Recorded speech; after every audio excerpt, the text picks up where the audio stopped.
Well, it's Chapter 1 for one brand new club in USL League One and a fourth season for the hosting Greenville Triumph. Welcome one and all to tonight's broadcast, which is presented by Spartanburg Regional Healthcare System. It's the Greenville Triumph against Central Valley Fuego FC in their League One debuts. Welcome one and all to the broadcast. My name is Mark Schoenster. Alongside me is Ross Davenport. The new League One season is finally upon us, and we've got an interesting match today. We do, Mark. Exciting stuff. Fuego coming all the way from the West Coast to play the defending runners-up, I'll say. But yeah, 3 finals in a row for Greenville, looking to make it 4 this year. Let's take a look at what occurred last season for the Greenville Triumph for those of you who maybe need to get a refresher. It was, like you said, they're kind of the standard of USL League One. They've always been in contention for that championship title. But last year there was a bit of a drop, a spell where they couldn't find a win. But the resiliency of this Greenville team showed through. They were able to still get that playoff bye and get all the way to the finals. Overall, you would say an impressive season. Yeah, it may have ended in heartbreak, but with the fact they went through so many injuries last season, it was almost a victory in itself that they made the final. Well, you know, there's always turnover every season. You always have to get used to new players turning into your roster, but this new player is not so new in the grand scheme of things. Jake Keegan coming back for a 3rd season with the Greenville Triumph after a brief 1-year sabbatical with Forward Madison. Yeah, one of the biggest fan favorites to come through Greenville so far. Jake Keegan always finds himself in the box in space. We'll see where exactly he plays tonight. John Harkes has used him out wide in the pass as well as in the middle, but great to see him back in green and white. And that's tonight's player to watch, presented by Joan Hurlong Associates and Sotheby's. Now on the other side, we have got a new talent who has not seen the USL League One, but he is a familiar foe in USL Championship, Villardi Bijev. He was a goal-scoring threat in USL Championship. I mean, I imagine he's going to be a guy we might have to keep our eye out for the Golden Boot race this season. Tonight, Emiliano Tozaga is also on the board. I wouldn't be surprised if Bijev finds the back of the net tonight. This is a guy who spent some time with Liverpool as a youth, so clearly a talent. We'll see how he does in League One, but I suspect he'll be pretty good. This is a Central Valley team that's chock full of talent, and it's going to be exciting to see how they all collectively play together. It's the debut of Central Valley Fuego FC against Greenville Triumph. We're going to go to a quick break. When we come back, we will have opening kickoff here on ESPN+.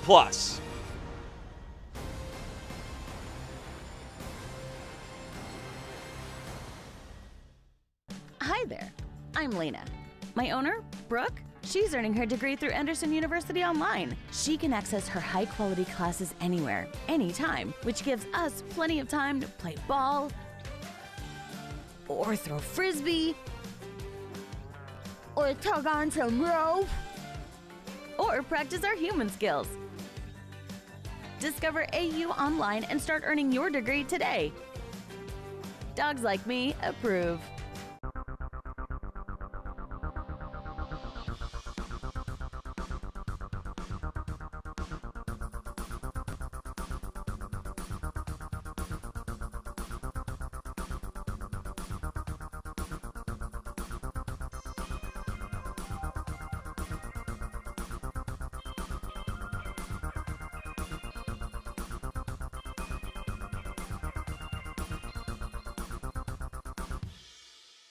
Occasionally, it takes something bigger than all of us to realize just how impactful each individual can be to our community.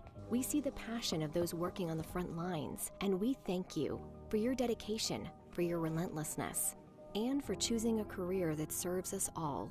The South Carolina Education Lottery raises millions of dollars each year to help students prepare for their dream careers. That's what it's all about.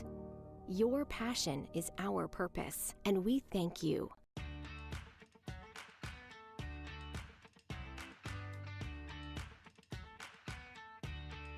We offer a full array of dental treatment, and what that provides you as a patient is you're able to come to one place and get comprehensive care under one roof. I've always been greeted with a smile. They know me when I call. I trust them. We'd love to see you at Wood Creek Dental. Visit us at woodcreekdental.com.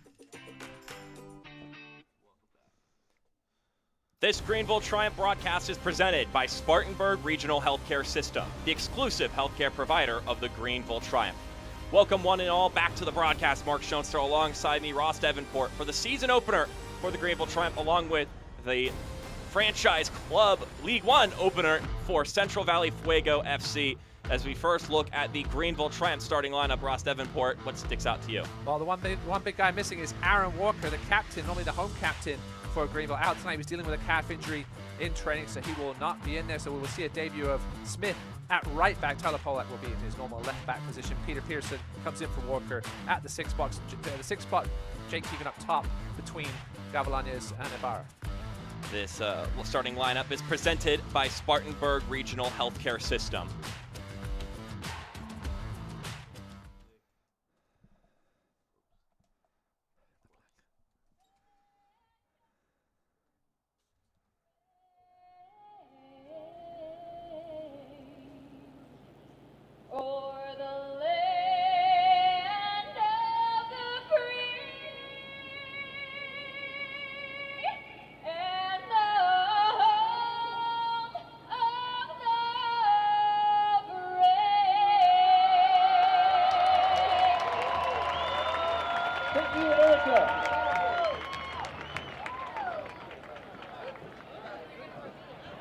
And we're back here at Legacy Early College for this opener between the Triumph and Fuego. Let's take a look at our keys to the game presented by Harper General Contractors. Starting off with Greenville, one thing that John Hark said this week is that this is a team that needs to possess the ball. Yeah, one thing he said he was disappointed about in last season was the lack of a threat sometimes in the final third. He wants to turn this team into more of an exciting possession-based team. We'll see how they get off to a start tonight. They seem to be a roster that will lend itself to that, according to what he was telling us. Meanwhile, on the Fuego side of things, we've already highlighted one of those players in Villardi Bijev, but there's other star talent on this Fuego side. When you're getting things started off in a new league, in a new year, in a new club, sometimes you got to rely on the talented guys to make plays happen. You do, but with that said, Greenville will know not a whole ton about Fuego, but they will know which guys to really keep an eye on, and Bijev being one of them. Fuego's going to take a few games for them to gel. We'll see how they come out tonight out of the gate. So if those kits look familiar, that's because this is the last year alternate kit, because they were supposed to get their uniforms in this week, but issues occurred, and so they have to rock with some kits from last season. And I mean, if you had to go back and default to a kit, the electric greens are pretty good. They're pretty good. If you paid attention to our lineup, you've actually got, I think, the first look at the new Greenville kit. We're not going to show it again. So if you've got to look at it, congratulations. But yeah, a little bit, obviously with the supply chain issues, Greenville had, they weren't the only team I heard that had struggles getting their new uniforms in, but they had some success in these jerseys last year, so we'll see if they can continue that success tonight against the newbies. Let's take a look at our Wilson and Engelbart attorneys at law personal injury report. Frankie and Pilato are both full out. Walker is on the bench, but obviously if he was in great health, he'd probably be in the starting lineup, so we'll wait and see if he actually gets any chance to play tonight. But Frankie and Pilato, two big pieces that are missing from this Greenville side to start the season. They're both expected to be out for quite a while. Noah Frankie with an unfortunate, not unusually normally see in soccer very often, dislocated and fractured his elbow. He should be back perhaps within a month. Did that against Clemson in the preseason opener. Noah Frankie had so many injury troubles last year with the back problem. Unfortunately, out with a lower body injury tonight. We'll see if he can return in the next month or two as well. But this is offensively, this is probably the deepest Triumph squad we've had. Don Smart up front on the bench tonight. He can provide some talent anywhere across that top three. Labovitz, obviously the rookie out of Virginia Tech. He's dealt with some injury issues in the preseason as well, but healthy enough to be in the 18 tonight. So we'll approach the kickoff here.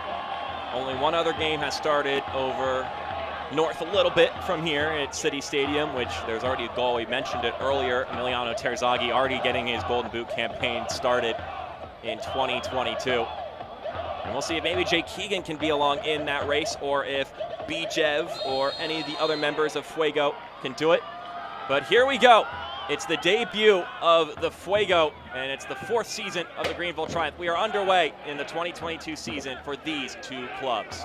Unfortunately, we didn't get a Fuego lineup until right before kickoff. It looks like it will go with a back three of Nathan Smith, Francois Dulis, as well as Jordan Chavez. Not in that order from left to right, but in goal for sure is Israeli goalkeeper Ofek Adnan. And then in the middle, it should be in some kind of order. Akin Lesotho, Ramos, Dabo, and Casilla, with Victor Falk perhaps playing a bit more of a defensive midfield. You can see him there, number 8, with Christian Cheney and Villardi Bijev up top. We apologize for the lack of that Fuego line. Listen, we'll give them a break. It's their first game. It's first game for everybody here. Richmond have just made it 2-0 in Virginia. Well, we knew they were going to be a formidable foe this season. Yeah, Darren Sawatsky with some savvy pickups with some experience, but that's a giveaway there. That's Christian Chaney on the ball. He'll play it into the center of the pitch. Ozzy Ramos distributes it back out to the left. There's Bijev. Seeking ball crossing inside. Has to get nodded away. That was somehow kept in play by Gavilanes. And then it'll be deflected out for a visitor throw-in.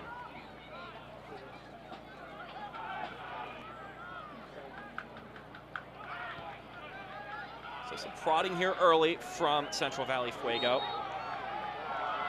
And to test this Greenville back line. Tied for second in goals, fewest goals conceded last season. That's one where you want a fewer number, not a larger number. Crowd out there at Legacy early tonight, despite the temperature being in the low to mid 40s. It's chilly. Someone just beats Bijev out before a goal kick. So reflecting on 2021 just a little bit more, got to talk to John Harkes this week. He mentioned that you can go back and question tactical decisions, specifically in the final that they lost to Omaha. And he said, but you know, when it comes to those big moments, you're going to trust your gut, and you can't really go back and doubt that. That's what your gut told you at that time. But he mentioned he loved that we never panicked, not in that game and not during that losing skid that they had in the middle of the season.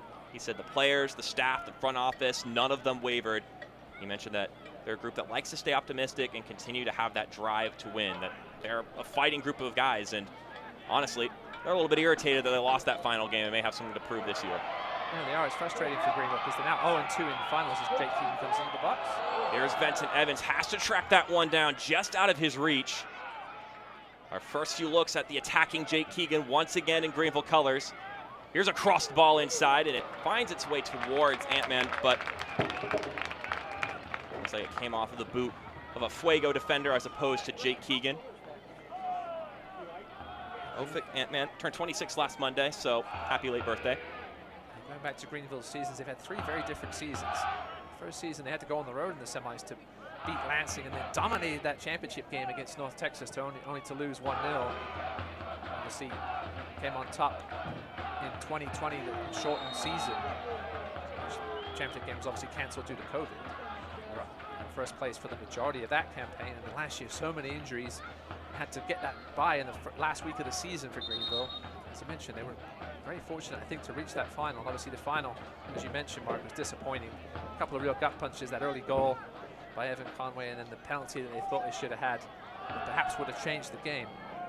But they gave it a run, and listen, Omaha, we've seen that Omaha team's now been dismantled because the amount of talent on that team is just ridiculous. And they deserved the win last year, there's no doubt about it. Well, a club that doesn't have that history yet of having previous woes to fall back on, of course, this Fuego side, first season in USL League One. This is a team that really is going to base itself on the local talent that have maybe gone different places since Fresno FC in 2019 was gone. So a lot of players have returned, whether they grew up in Fresno, whether they played academy there, or if they played college there. There's a lot of talent that has come from this area that has made its way back, and that was a big emphasis for Jaime Ramirez, who's the sporting director and acting as the manager right now for the club.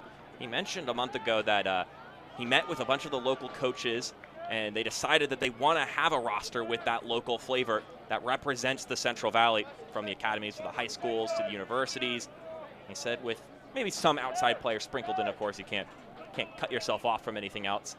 And he said, but with the list of players we got from those coaches, we could have built a solid team. And when you look at the players that are on this roster, they definitely have the capability to compete this year. Yeah, there's a good fan base there. Fresno FC obviously had some stadium issues that resulted in them folding after 2 years. They had a great year in 2019, finished 3rd in the Western Conference. So they're really trying to build on that, keeping that local talent, hoping they can fill that stadium there at Fresno State, perhaps eventually get their own. Gavilanes fires a shot, and the first save of the season for Ant-Man. At least the first big save, if you want to count that other deflection from earlier. The Israeli goalkeeper. Jamie Smith getting involved early. That was another good ball in. That's 2 already for the youngster out of NC State. Good soccer pedigree. His dad Coach is Norwich. Dean Smith. 0-0 draw today, struggling at the moment at the bottom of the Premier League table, but I'm sure he'll be watching tonight in England. It's late there, midnight. Things you do for family. That was a big time for Jamie. He was in the system of Walsall as a youngster. Played 2 years at D2 Limestone College, then went up to play for NC State. Obviously one of the toughest soccer conferences in the country. As Casillas is down, we're going to have our first yellow card. Second foul called already on Jake Keegan. We know he loves to get physical. Chase balls back. Went off to Madison, just never really found his groove there, right, Mark? He just wasn't scoring. I mean, that whole team wasn't scoring goals, right? So many ties ended up costing Carl Craig his job. Jake, just listen, sometimes you got to try the grass on the other side to see if it's greener, but in Keegan's case it wasn't. He's back here on the turf. It's a nice thing that he has, the ability to turn right back around and go back to the club that you were with. John Harkes is always about guys going to get opportunities, other opportunities if they have to and if they can. Let's see with Dallas Chain now going back to the championship to try his trade there. Hasn't got a start yet from Monterey Bay. Max Hemmings going to Ireland. Right, Marius Lomas off to Europe. Abdi Mohammed going to MLS next. So, John Harkes understands what this league is about. Yes, you want to win. There's also potential. It's right tackled by Dulis. It's opportunities for these guys to play at the next levels. John Harkes is never going to stop a guy from doing that. Not one to burn bridges, John Harkes. No, not at all. Jake Keegan went there for a fresh opportunity. Obviously lost a lot of playing time to Lachlan McLean back in 2020 and decided he wasn't going to be perhaps part of John Harkes' plan, so went to Madison to get a shot. Didn't work out, and he was back in Greenville. Fuego throwing their weight around here early. Both teams committing some early fouls. Definitely not afraid to show off that physicality early, not scared to face the contact. Another interesting thing about this season in League One in general is we no longer have the MLS affiliates that are along with the league, so your Toronto 2s, the North Texas. Those clubs have switched over to the MLS Next, as this long ball is a little bit too far for Ibarra. So it's just 11 teams, so one team short of last year's total, but now it's 11 independent clubs that sole mission is to get that League One title, which is an exciting step for USL League One, and that's something that John Harkes was excited about as well. He said that each team will have an identity, and there's just that one sole mission. So there's nowhere to hide. The responsibility falls entirely on the club to perform. And he also mentioned that this is just a great step in the growth of the league, and he expects more of that growing to come. Yeah, as we get more and more teams, more road trips will be accessible to teams. Obviously, Greenville now with Charlotte just up the road. It's a few hours, but a lot closer than Fresno. Jake Keegan now coming forward. He's trying to connect with Ibarra. Could not find him. Nobody wants to go play in empty stadiums, Mark, right? Yeah. You're a pro soccer player. You want to be playing in front of the fans no matter where it is. And all these new teams, we should be seeing plenty of full stadiums this year, especially once the weather gets a little warmer. Exactly.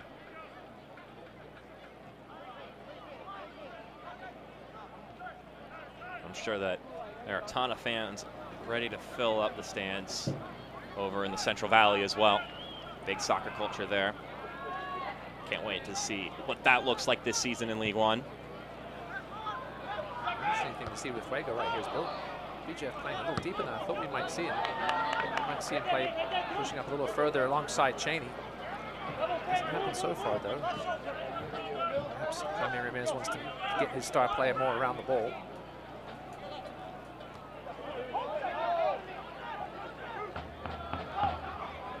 A little step there from Ibarra to get that ball out. Now here's Benton Evans. Last year played for Fort Lauderdale, so a familiar name in League One standards. He made some waves last season as well. He's looking to continue that legacy here with the Greenville Triumph. Good tackle there by Nathan Smith. Guy with over 100 USL Championship caps. Appearances, I should say.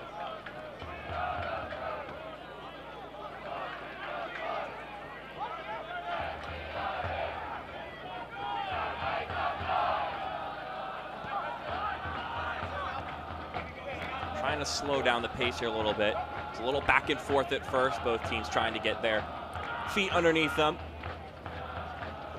So we'll see what Fuego could do in a little bit of build-up.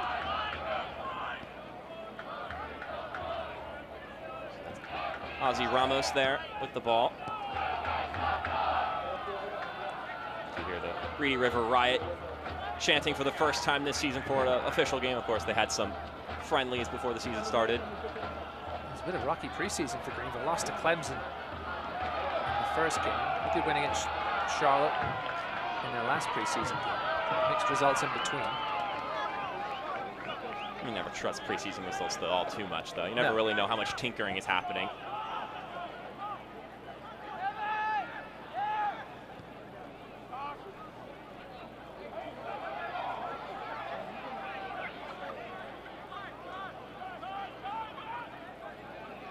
Well, Fuego had the chance to hold the ball for a little bit, and now, only for a moment, Greenville had it to hold and look to possess. But here comes Central Valley coming the other way.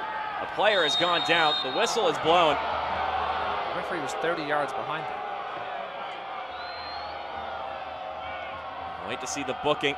And so the first yellow card of the season for the Triumph is Jamie Smith. We talked about him earlier. His first yellow card, of course, of the year. And I'll take a look at it here. I'm not sure we're going to get to see it on the replay. Smith, he really had no need to take Cheney down. He had help from Fricky on the cover. This is a very dangerous free kick here for Fuego. And we'll get to see who are the designated set piece takers for the Central Valley. We've got about 3 guys sitting there, and I mean, you can always put a bet on the Bulgarian and Bijev, but Bijev had the ball in his hand, and Ozzy Ramos took it away from him. Obviously on the best suited side for a left footer. well, if you can score a goal here, you really stake your claim as the set piece guy for the rest of the season.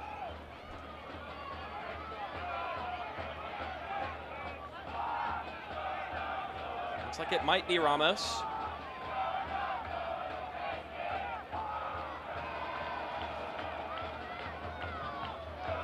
Bijev must be comfortable playing in these colors, very similar to Bulgaria's. White, green, and red.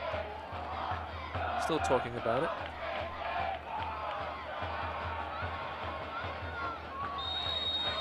All right, here we go. Now let's see what Paul Christensen can do between the pipes. Haven't had to say his name yet. That one skates all the way to goal. Ultimately, not too dangerous for Christensen. Smothered by the wall and lost all of its momentum. I wonder if Ozzy Ramos was expecting the Greenville wall to jump here. Let's see if it did. It mostly stayed on the ground. You've seen tactics from certain teams putting the player on the ground behind the wall and then jumping, but Greenville wall stayed on the ground that time and it worked nicely. Celebrating its 75th anniversary, Select is proud to be the official match ball supplier of the USL League One. Choose what you play with at www.selectsportamerica.com. Select League's choice, player's choice.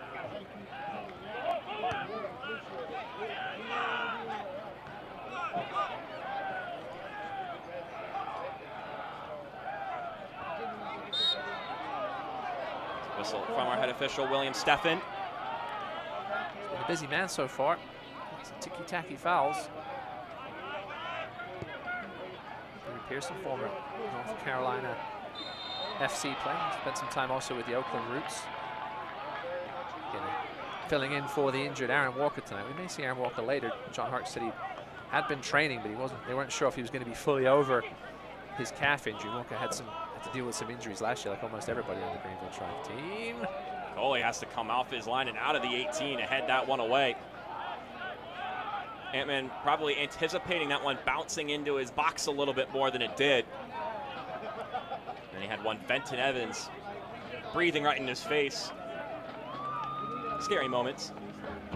So Evans starting a little more centrally, out wide now. Did play some central midfield in his time in Jamaica. Was used more out wide by Fort Lauderdale, which is where John Hart said he sees him being most useful for Greenville this season. On that right side of the moment behind Ibarra. See the Benton Evans, the Peter Pearsons, the Jake Keegans.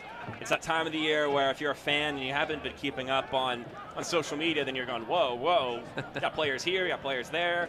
Names all over the place, new names, new clubs.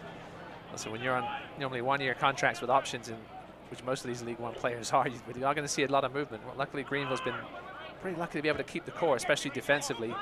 Obviously, Polak and Lee still here from 2019. Fricky now in his 3rd season after spending his 1st year with Lansing. That was a promising ball to Gavilanes.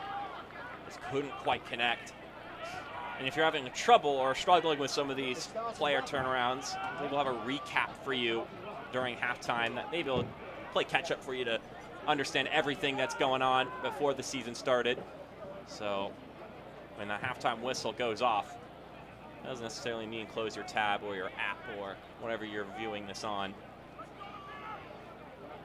There's an incredible amount of movement up to USL Championship as well as MLS next. Greenville obviously saw Lachlan McLean go to Hailstorm. Andrew Booth made the move up to USL Championship with Charleston. I mentioned Max Hemmings earlier. He's gone to play his trade in Ireland, where Jay Keegan used to. Especially though when it's that upward movement, that's definitely always positive.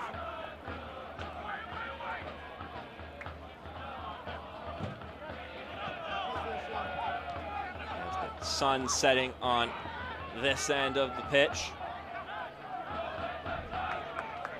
Dabo playing it to his right.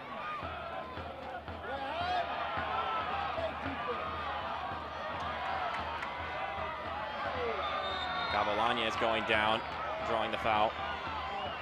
Yeah, it was a good foul there by Ozzy Ramos. Gavilanes with the potential chance to start a break. Just kind of got sandwiched, slowed things down.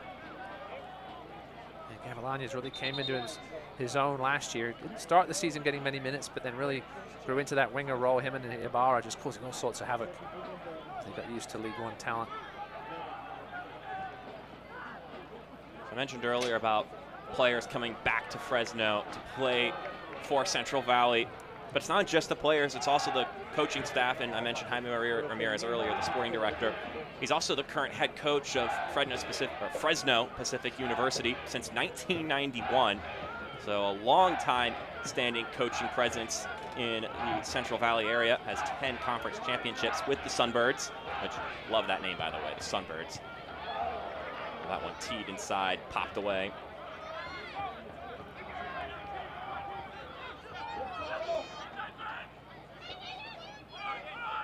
Evans able to escort that one away. And that's going to be another foul.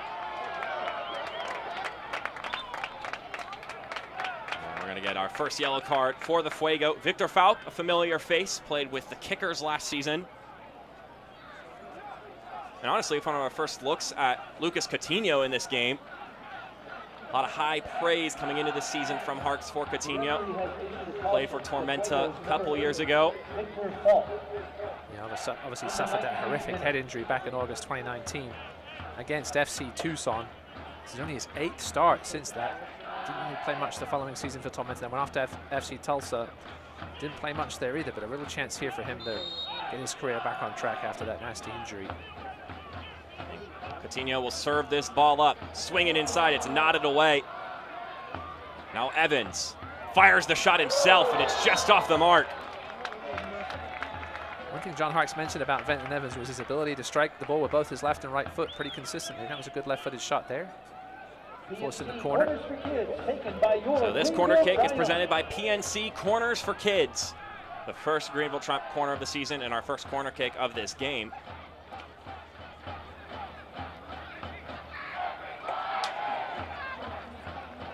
We'll see what the Triumph can do on this set piece.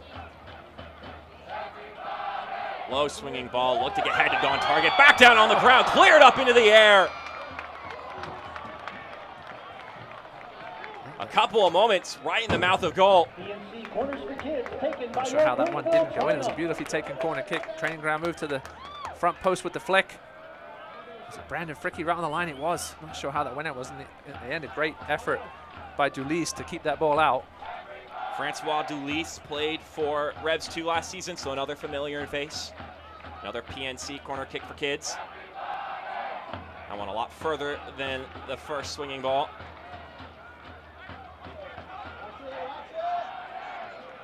And Polak will have to play this one all the way back.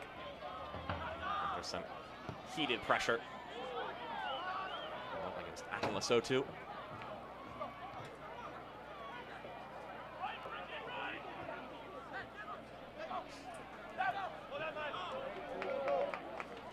Casillas on the ball a little bit. Diego Casillas, 27-year-old Mexican midfielder.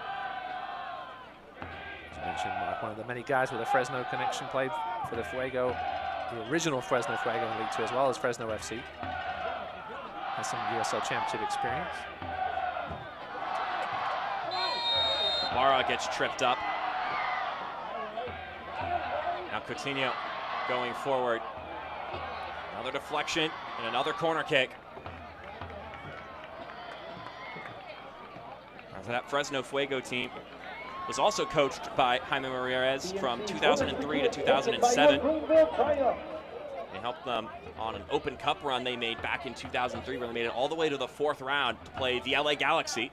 So fond moments back in Central Valley Fuego, previous clubs' history, the predecessors to what is now this club here. That corner swinging in, nodded away. Pop back inside, headed out. That's another PNC Corners for Kids corner kick. You mentioned US Open Cup, Mark. Everybody getting excited for that next week. Greenville will host Oakland here on, I think, Thursday. Yeah. Long trip for those men from the Roots. They've had a ton of travel trouble early this season. Juan Guerra, I've done 3 of their games, and he's just saying somebody must hate him because they've had a ridiculous amount of travel. RGV, Memphis, New Mexico, back home to face Tampa Bay in the next home game. But they got to come over here to Greenville, which will be a tough matchup. Obviously, former League One star Charlie Dennis may feature in that game for Oakland. He caused Greenville some trouble last year with a hat-trick against the Triumph.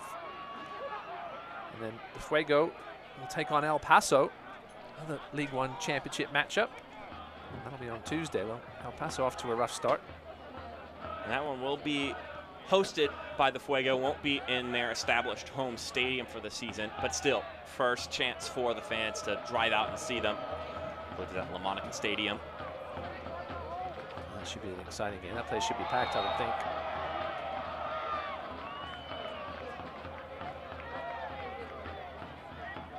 You mentioned a moment ago, or not a moment ago, it was actually more about 10, 15 minutes ago, about scouting out Central Valley from the Greenville side of things. And John Harkes pretty much said what anyone would anticipate. He said, we can scout out the players. We're familiar with some of the guys, so we know them as individuals, but really, it is an unknown for a collective what we're going to see on the pitch. And he mentioned that he remembers when Greenville had their first ever game and the kind of energy that they had going into it. And he said they got to be prepared for that first game drive that Central Valley are going to come into this game with and be prepared for it. The diving header is just off the mark. Couldn't quite connect with it. Lovely ball in by BJF, working on that left side primarily, although he just took a seat, so he might have hurt himself on that diving header. I think it was Cheney trying to get on the end of it. So corner kick, the first for the Fuego. Cross from Bichev. Bichev is down. Both the distributor and the attempted finisher slow to get up. Get a look at that tifo. Greenville known for their tifos. Looks like perhaps a John Harkes one there. And the Reedy River Riot logo behind it. Actually built a purpose-built tifo holder in that corner. Working smarter, not harder. That's right. They used to put them on the front of the stands there, but now they can make them much bigger and visible. So Casillas will facilitate this corner kick. High swinging ball, and it's plucked out of the air by Christensen. Saying it was a goal kick. I think they're saying it went out before it came back in. It doesn't get too windy there today in Greenville. Paul the Wall chant coming up from the Reedy River Riots, and Paul Christensen. There's a look at the tifo. Pokemon themed. Got to win them all. I'm going to say that's John Harkes. There's a slight resemblance. I feel like that was pretty intentionally Harkes. Yeah, Paul Christensen really took advantage. Dallas J, obviously the name in between the pipes for the first 2.5 years for Greenville. And went away on international duty. Paul Christensen stepped up and then took the job the rest of the way. Made some great saves down the stretch to clinch that bye. Ooh, another nasty collision. BJF down again. Ricky offered to pull him back up, and now they're going to clear it out.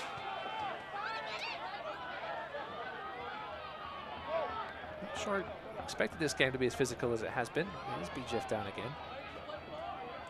Viljan Bijev from Sofia, Bulgaria, but he moved to Fresno when he was only 5 years old, so another guy that feeds into that returning back home storyline that this Central Valley team has at their disposal, and that is, I mean, that's a thumping challenge. Well, Ricky got to the ball first. Bijev was late to it. I'm not going to say he deserved to hit the ground, but he was definitely second best to that ball.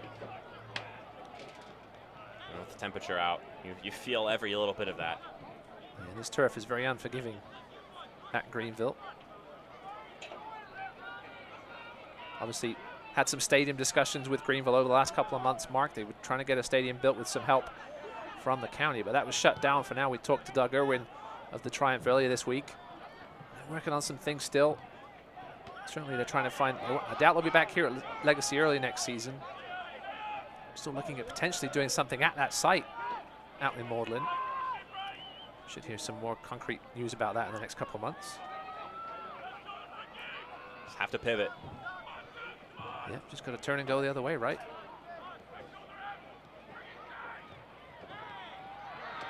This is a club that has provided the quality on the pitch every single season it's existed so far. I think you've seen, so many nice stadiums going up elsewhere around the league. Chattanooga, Tormenta should have theirs finished at some point this season. Greenville fans getting a little jealous, but they should have something of their own next year, we hope. It's a poor almost a giveaway from Coutinho. Got his right knee pretty heavily strapped with the KT tape. John Hark said a number of his players have been a little banged up during preseason. Jimmy Fileman, Jacob Lavovitz hurt, back healthy now. Yeah, been dealing with a few niggling injuries. You mentioned both of the Noahs out for a decent amount of time. Hopefully it's not looking like last year was, but a bit of a disappointing start health-wise.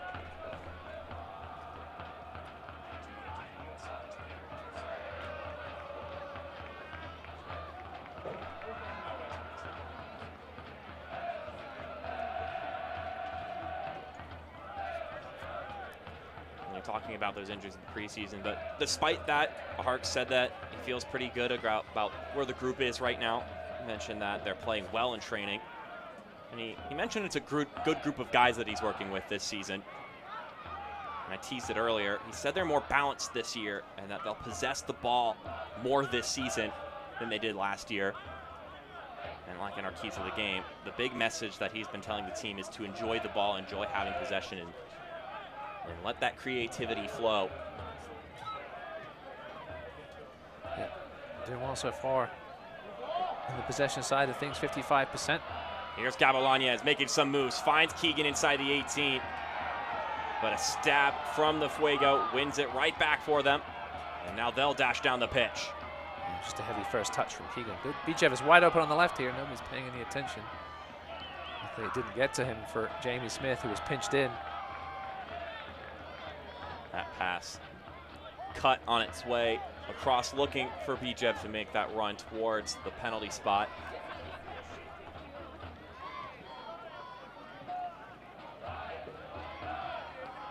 The USL Championship on ESPN moves into April. San Diego Loyal SC welcomes El Paso Locomotive FC for an early season showdown Sunday at 5 p.m. Eastern on ESPN Deportes. Another player down. This continues to be a crunching contest between the two sides. Yeah, it gets us to 10 fouls already, only a half hour in. It's not been the prettiest of starts so far. And they only hurt more from here on out as the temperature drops, as you take hit number 2, number 3 of a single game, especially when you haven't been playing at a competition level match, because obviously you have your friendlies, but you're not trying to hurt each other when you're just playing against another club. But not that you're trying to hurt each other now, but you're a little bit more willing to put your body on the line when there are league points on the line.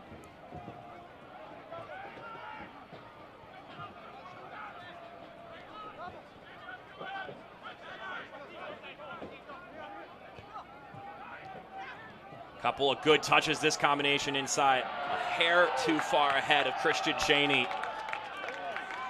Good exchange between him and Ozzy Ramos there. Yeah, Tyler Pollock had to make sure. Paul Christian, I think, was calling for it. But Typo just wanted to make sure that ball was cleared out.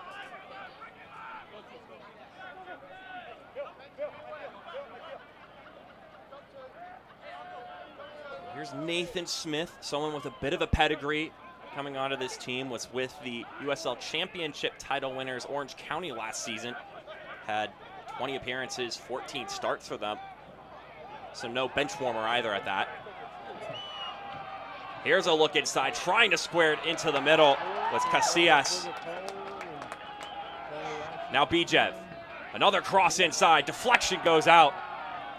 And Bijev can't bring that one in. Fresno throwing some bodies into the box here. You can see how far forward Nathan Smith is from left back.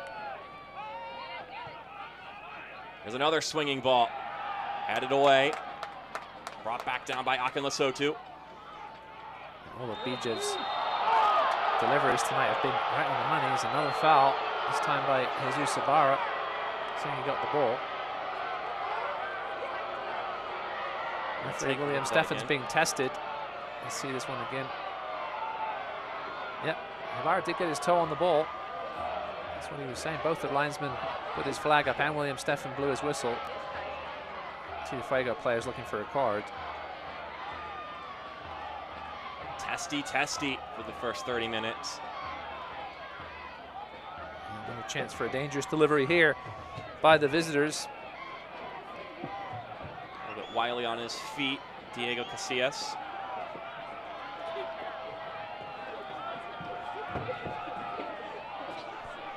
Another player down on the pitch. Casillas, though, it's Bijev again. It's the third or fourth time. Yeah, there's got to be a recurring issue here with the veteran. This would be a big blow for Fuego if he had to leave the pitch.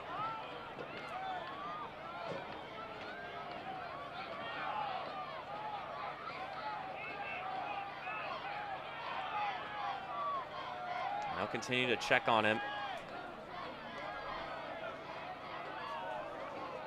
We talked about in the open, has experience with Liverpool's U21 side. Also has some experience in the Bundesliga side of things with Dusseldorf. And then, of course, the OKC Energy last season in the Sacramento Republic. Prior to that in USL Championship. Now a proven goal scorer at the higher level. Looks like he might be okay. Trainer was looking at his midsection.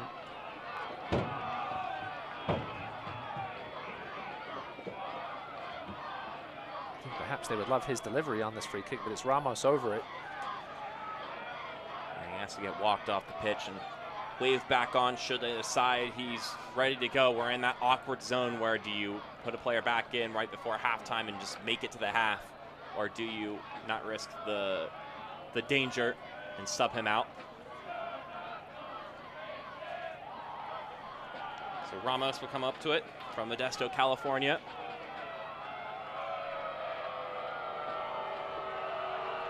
.25 years old. Let's see what he can conjure up. That one will go right into the hands of Paul Christensen, intercepting that one on its course. And two players colliding into each other there as they went up for the ball.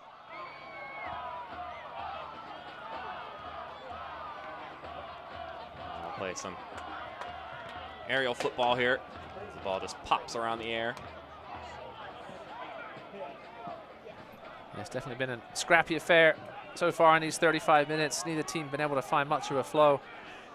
Fouls have interrupted a lot of the progression. Haven't seen Bijev come back on yet. Ramirez does have Anthony Villardi on the bench, another guy with plenty of USL Championship experience. If they did need to call on somebody to replace him, that's a lovely ball.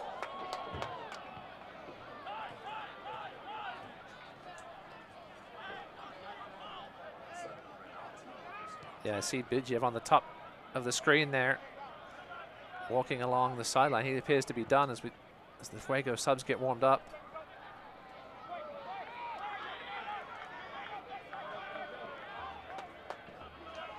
Smith Swinging that ball in. It's deflected around right in front of the 6-yard box.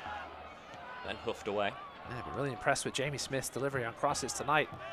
It's the third one he's put into a real dangerous area. Obviously, loss of Abdi Mohammed at right back was a big one for Greenville. Noah Frankie was penciled in to replace him at that spot, but got hurt in the preseason. So Jamie Smith, only recently signed, fresh out of college, thrown in there into the fire tonight.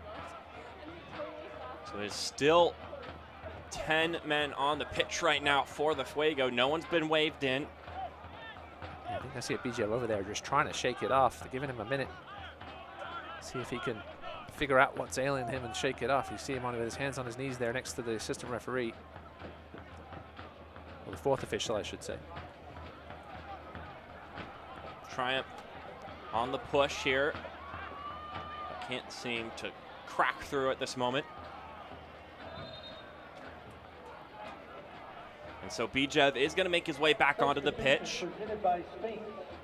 If you're Central Valley, you really don't want to use one of your substitutions this early, especially for a guy as valuable as Bijev. If you can make it to halftime and get a better chance to really scope out what the issue is and get a more proper assessment.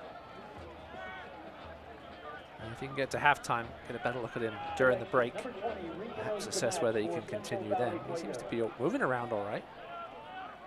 He was jogging over here on the near side.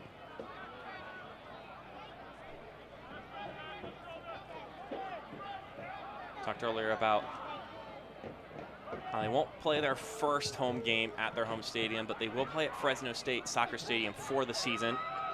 Talking about Central Valley, of course. And that venue has 3,500 seats.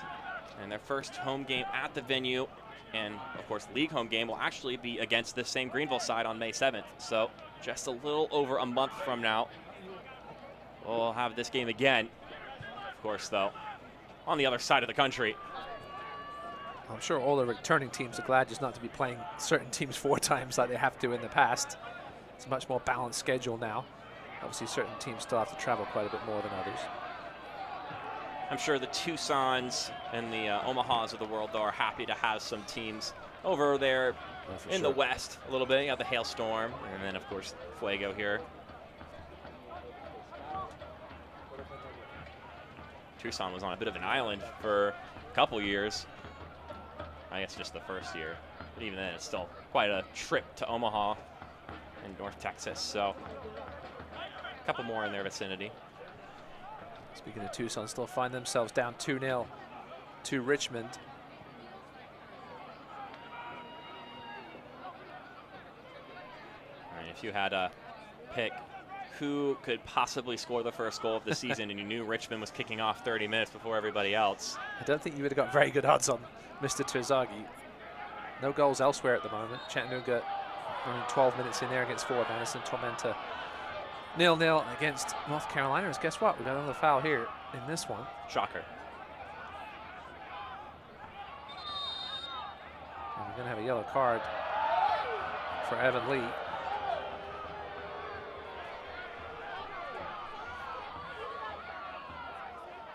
Looked like a yellow card was brandished to Evan Lee there. One of the two center backs between Lee or Fricke.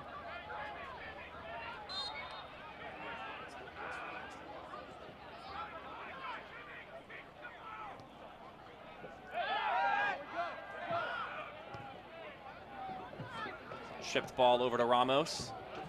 That's cleared away. Another Fuego throw.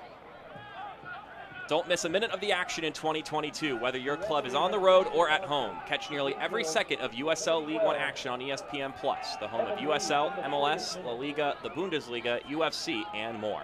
Sign up today at ESPN or at plus.espn.com.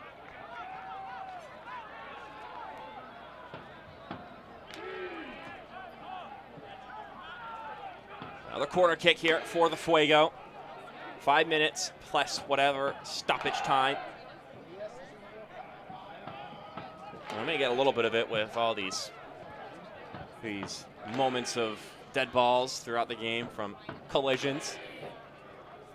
This one swinging inside. It's pawed away by Christensen. And it'll roll out along the goal line, so another corner kick. This one will be Diego Casillas to swing this one inside.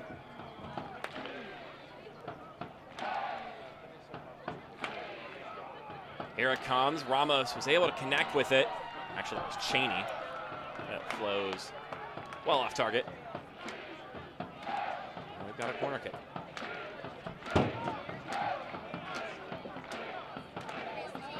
Like I mentioned earlier, 11 teams this season for this 4th year in USL League One. No MLS affiliate sides or B teams or 2 teams, however you want to call them. And although you would talk about the fan attendance, one positive of those teams is always some of the budding young talent that you got to see come up. I mean, of course, the big name is Ricardo Pepi, we got to see, who is now, of course, a star on the U.S. men's national team.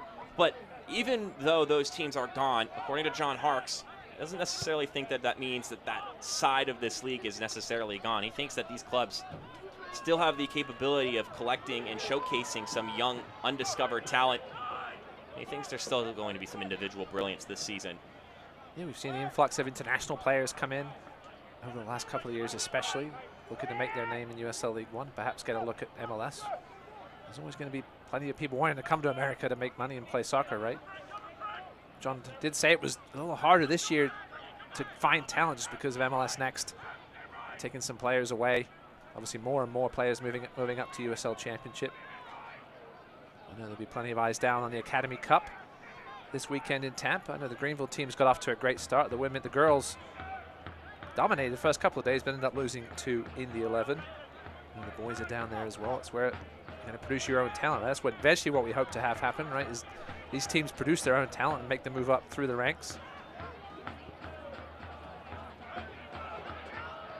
Long ball looking for Bijev is headed away, but it can still be followed through. Here's Ramos. Could find Bijev in the middle. He couldn't connect with him. That'll be a foul drawn by Benton Evans. Of course, we had the recent announcement of, finally, of the W League branding, the Greenville Liberty. They're going to start play in May. And obviously Super League for the women starting in August, I think it is. But next season. Yes, 2023. in the fall, yes. So, yeah, it's going to be interesting to see. Wonderful logo, Greenville Liberty. Looks very good. I do like it. I like the way they kept the Greenville Triumph font. It's a much, obviously, completely different colors, but I love the blue and yellow. Cole Christensen wearing Greenville Liberty blue tonight in goal. Benton Evans limping a little bit. You talk about academy teams and producing your own talent.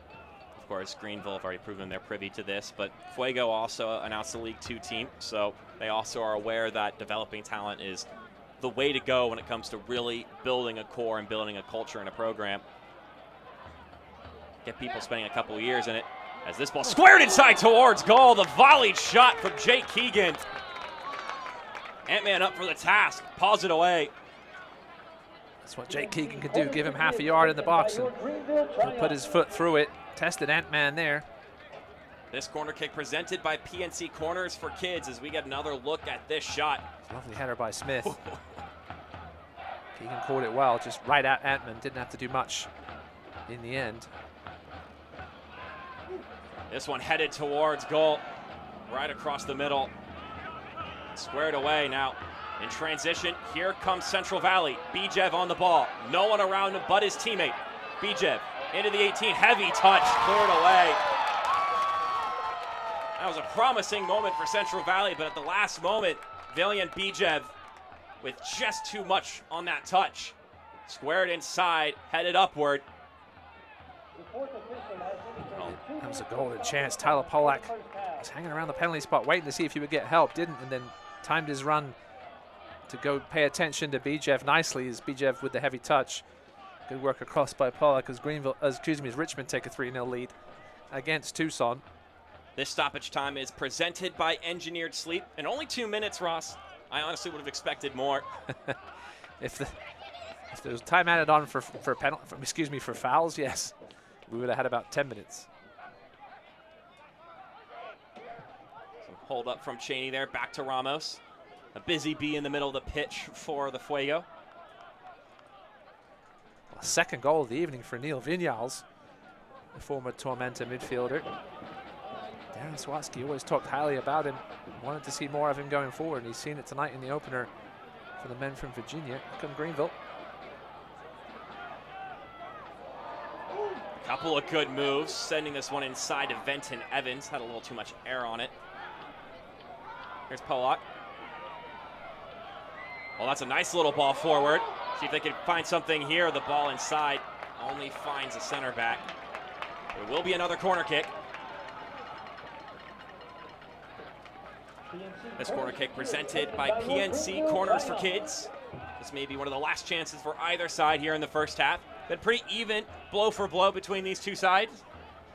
And it's been a pretty even first half, Mark, for sure. Neither team really been able to pull away with any quality, too many quality chances. Keegan with that one here right before the half, probably the best. Do something a little bit wacky here. That one's from the training ground. Nothing really came of it.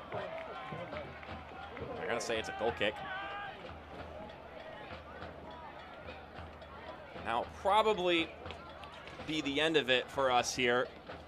I'll just wait for Ofik Antman to put this one back into play. 2 shots on target for Greenville, only the one for Fuego. 6 shots for Greenville. They were the brighter team the first 20 minutes or so. But ultimately, nothing deserving of a goal for either side. So at the end of the first 45 minutes for both these clubs this season, scoreless between Central Valley Fuego FC and the Greenville Triumph. Jake Keegan with maybe the best chance of the day, as you mentioned earlier, the volleyed shot just a couple of moments ago. And if you're thinking about closing the tab or turning off your app, I would not recommend it. We have some good halftime content coming your way. Got you catch up on everything that happened during the offseason. And then, of course, going around the league with the typical news and notes, as we do. You know the drill if you've been around the block before. With that in mind, we have reached the end of the first half. We'll go to break. When we come back, some of that halftime content I've just promised to you. 0-0 is your score, though, after 45 minutes. We'll be back after this.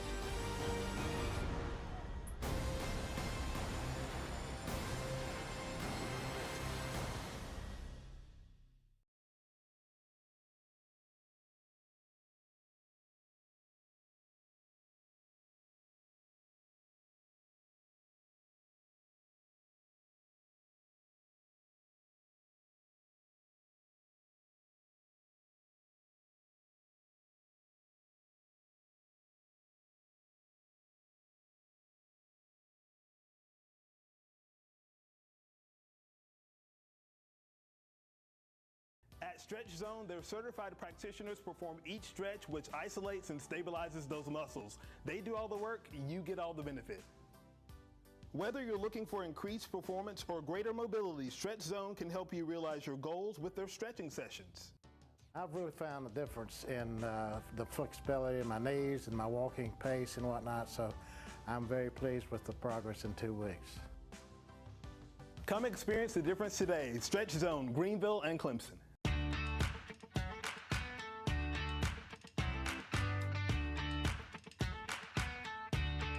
We offer a full array of dental treatment, and what that provides you as a patient is you're able to come to one place and get comprehensive care under one roof. I've always been greeted with a smile. They know me when I call. I trust them. We'd love to see you at Wood Creek Dental. Visit us at woodcreekdental.com.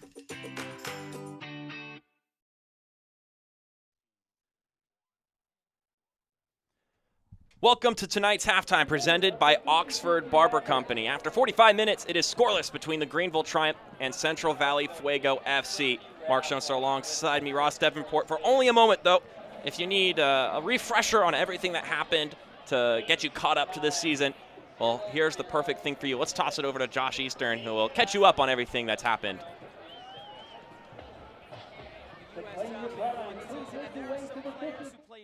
parts in their team's success last year, no longer on that team. One of those, Evan Conway, who got his first USL Championship goal under Landon Donovan and San Diego Loyal in their win at Phoenix Rising last weekend. He was showing off the moves. His teammate, his former teammate, was on the other side of the field. Greg Hurst, he scored his first goal. He also assisted one opening weekend against Monterey Bay. He is now applying his trade for Phoenix Rising. So a lot going on in the Western Conference, but that is not all. Formerly of FC Tucson and Tormenta FC, it is Charlie Dennis. He is out west as well with the Oakland Roots, and look at this finish that he had on the road at New Mexico United just recently this week. A great finish on that famous left foot of his, and he wants everybody to know his name. So he'll be out west alongside Hurst and Conway, but that is not all in the USL Championship. Plenty of other big names, likes of Dallas J, two-time Golden Glove winner Aaron Malloy, the maestro in the middle last year for Ford Madison, Ricky Ruiz at RGV, and Demia Villadare, one of the top players in the league, of course, last year, the defender of the year, 8 goals, 7 assists for Omaha. It seems like Union Omaha dispersing all throughout USL Championship now. So that's in the USL Championship. In USL League One, it's a little bit different. New faces in new places, or maybe the same faces in new places. The first one, Lachlan McLean. He'll be joining Eamon Zayed in Northern Colorado, the Hailstorm. He, of course, 10 goals, 4 assists with Greenville Triumph over the last few years. He has been a potent goal scorer for John Harkes in this league, and we'll see if he can get it done in the mountains. Also joining Eamon Zayed, Ethan Vanacore-Decker. A bit of a slower season for him last year, but he was really strong in 2020, the inaugural season for Union Omaha. He'll be looking to get that goal scoring started again. 3 goals, 6 assists for him. He was tied for the assist lead in 2020 as well. So we'll see what he can bring to Northern Colorado again. And also in Northern Colorado, it's Marky Hernandez. He has been very strong for Chattanooga Red Wolves over the past few seasons. 9 goals, 7 assists in those seasons. And this Northern Colorado team, a lot of familiar faces. Curious to see what they will look like when they finally take the field. Some other names, Benton Evans coming up the coast from Fort Lauderdale. Jake Keegan, of course, now back with Greenville Triumph. He was great for Greenville Triumph. And then Garrett McLaughlin, who comes down to North Carolina FC. Of course, he was with Toronto FC 2 a year ago. We'll see if he can get his goal scoring started again. But these are just a few of many names that are, of course, moving throughout the league. We'll be curious to see what some of these players look like in new places or in their old places, and for the likes of Jake Keegan. But those staying with their same clubs, of course, the 2-time Golden Boot winner, the MVP, Emiliano Terzaghi. He'll be looking to potentially score the first goal of the USL League One season for the Richmond Kickers. And, of course, plenty of other big names across the league. Derry Corp with Tucson, Connor Doyle, who brings all that experience with Union Omaha. Brandon Fricke holding down that back line for Greenville. Juan Galindrez for the Chattanooga Red Wolves. He scored a bunch of late goals for them a year ago. So the second half of your game is on the way.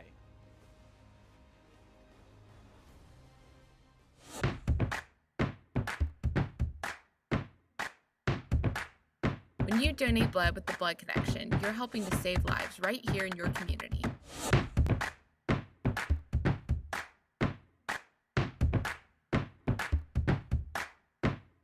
Donate blood with the Blood Connection, your community blood center.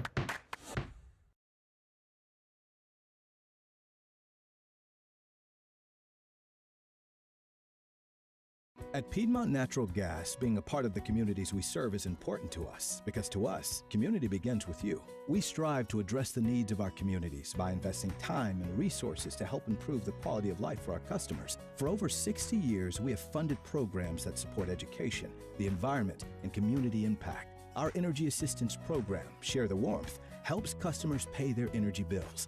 We're committed to helping our neighbors by powering the vitality of our communities. From boardroom to the showroom, storefront to doorfront, lobby sign to freeway sign. Designing, developing, installing, and elevating your brand. The trusted name is Wrap and Roll Graphics, providers of fleet graphics, wall murals, and architectural enhancements. Now is the time to drive attention and strengthen your brand. It's time to wrap and roll.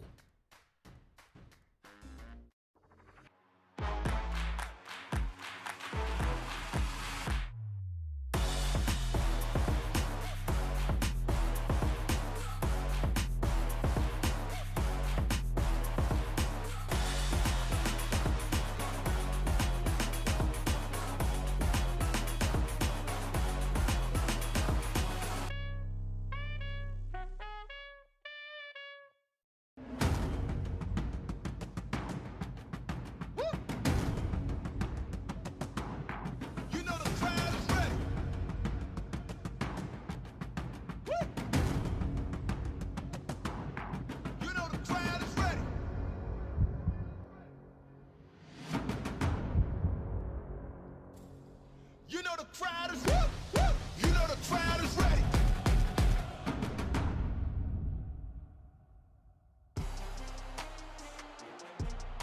That's in! San Diego Demons! What's the money? And for a bog! Crashing in! There it is! First of the year for San Diego! And it's into the back of the net! El Paso for a corner and a 10! What a goal! Are you watching Football Americas?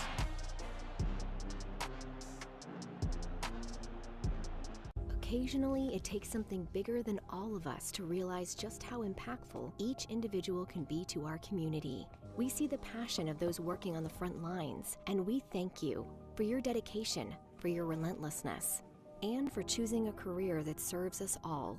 The South Carolina Education Lottery raises millions of dollars each year to help students prepare for their dream careers. That's what it's all about. Your passion is our purpose, and we thank you. And we're back for the Oxford Barber Company halftime show. Again, scoreless between the Triumph and the debut of Central Valley Fuego FC. Mark Schoenster alongside me, Ross Davenport. Let's talk about some of the news and notes and everything going around the league right now. A couple of big talking points, of course. Lexington unveiled their logo. I like that electric neon green. Looks really good. You got the Super League and League One.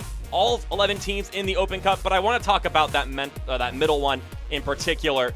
They're going to be on the international schedule, which is a huge step for a league over here in the States. Yeah, there's rumors obviously about USL doing that, particularly at some point, but they have a winter break because obviously some places in this country get a little more snow than others. But yeah, exciting stuff coming up on the women's side of things. Yeah, just a way to differentiate itself and maybe a way for the USL to grow as a league to be matched up with all of its international counterparts. So definitely interesting to see it get test run in a way by the Super League, and I'm sure that they're going to do a fantastic job with that. Now let's take a look at the scores around the league presented by Oxford Barber Company. We can talk about the Kickers, 3-0 over FC Tucson at home, and a brace from Nil Vinyals. So ahead of Terzaghi in the Golden Boot race as it stands right now. And you saw Garrett McLaughlin changing team colors to North Carolina FC. He's already got a 1 on that scoreboard and might be another guy to look out for in that Golden Boot category. Yep, strong start for the Kickers. They might need to wear those green jerseys every week. Well, as the results stand, this is our first look at the table this year, presented by Hopkins Eye Center. So the Kickers in a good spot, of course, early in the season. There's a lot of shaking up to do before the season's done. If it's anything like 2021, the jumping around is going to continue to occur. I mean, I don't know if there's any way to beat what happened last season with the logjam in the middle of the table. That was pure chaos. chaos. Absolute insanity. We're going to step aside. When we come back, we'll have halftime stats, halftime highlights, and then the next 45 right here on ESPN+.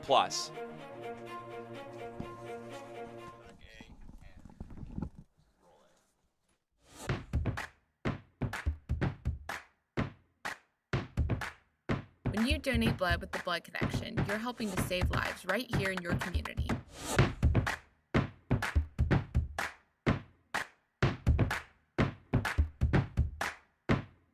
Donate blood with the Blood Connection, your community blood center.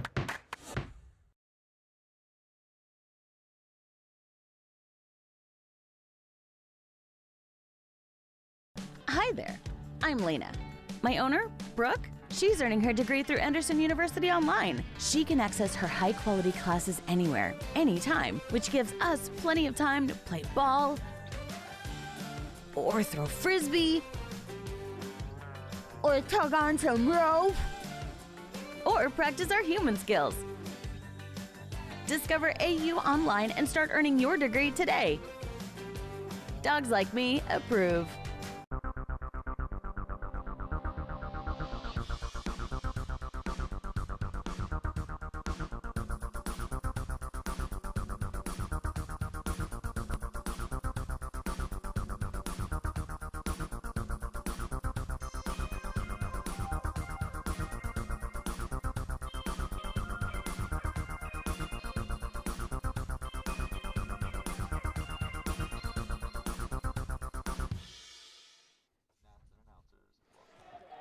And welcome back to the tail end of the halftime show presented by Oxford Barber Company. Mark Stonester alongside me, Ross Davenport. Let's take a look at what happened in the first 45 minutes of action in order to get ourselves oriented and ready to go for this second half. So this halftime highlights are presented by Palmetto State Home Mortgage. Blow for blow between these two sides, maybe a couple more chances for the Triumph in the grand scheme of things, but overall, a pretty even affair between these two sides after 45. Yeah, there were some moments of, not brilliance, but some moments of action between the fouls. That was a good ball in from Jamie Smith. He had a few of those in the first half. Here's a look at two of them in our highlights alone. This was a good half chance here for Gavilanes. Shot was well saved in the end by Antman. Trying to tuck it in that bottom left corner. Alan Gavilanes, one of those young players who stepped up late last season. And I'll look to see if he can carry that momentum into this year. That was the best chance, I think, other than the Keegan volley, when Brandon Fricke found himself right on the line. It was a last-ditch scoop over the top by Dulise. Fuego started to play themselves back into this half, though, after the first 20 minutes. Will Christensen really didn't have a whole lot to do. Had a couple of good claims like that one from set pieces. See Christensen getting his hand on the ball a couple times as the half wore on. And then here is the best chance late in the game, at least. Keegan with the volleyed shot, showing some of that confidence that we knew that he had. Maybe he was lacking a little bit in Madison. As we take a look at these halftime stats presented by Warehouse Services. You said a little ugly in the first 45 minutes, but it's also the first game for both of these sides. So, you know, what can you expect? You're going to be a little rust that needs to be worked off. Yeah, listen, all these teams are going to have to gel a little bit as the season goes on. John Harks said it takes 3 or 4 games really for sort of the culture and how your team wants to play tactically.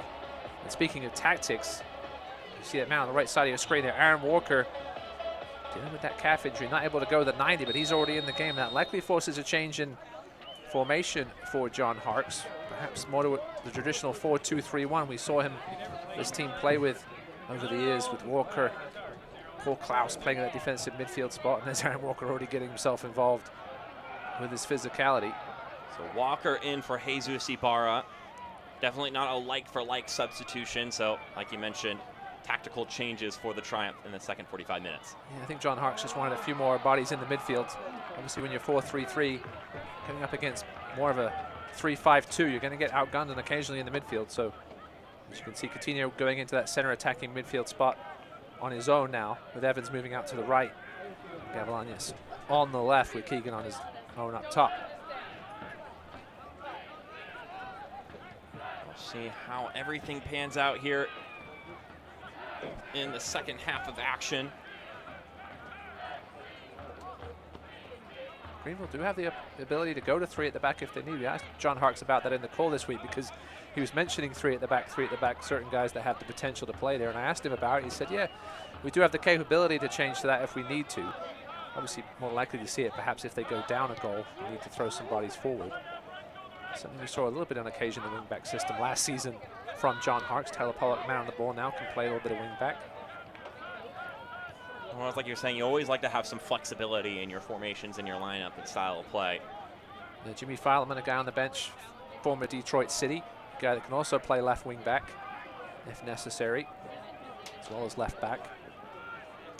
Obviously with Noah Frankie out, have been a little short-handed at fullback, although Nate Schultz came in this week. John Harks picked him up. He was training with Indy 11, and John Harks had talked about getting him on loan, but Indy 11 decided not to keep him on. So Greenville brought him in on a permanent deal. Yep, now he's belongs to Greenville. He does, yeah, former Galaxy 2 player as Richmond make it 4-0. Golly dang. Now Greenville on the attack here, a seeking ball looking for Keegan. Stay low to the ground. Definitely don't think we're going to get an onslaught here today.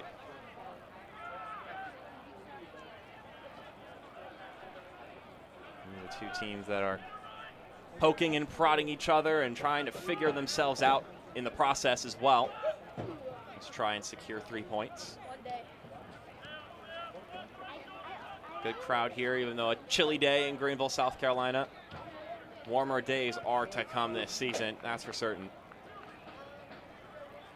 Matt Bentley off the bench with the goal for the Kickers. Young player from England. Hogging up all the goals today. Still time for this one to explode, perhaps. Perhaps. Honestly, don't know if either coach would be happy if this one turned into a goal bonanza of sorts. No, not something we normally associate with Greenville Triumph games. And we got our first corner kick of the second half. This quarter kick presented by PNC Corners for Kids. PNC Corners for Kids, taken by your Greenville Triumph.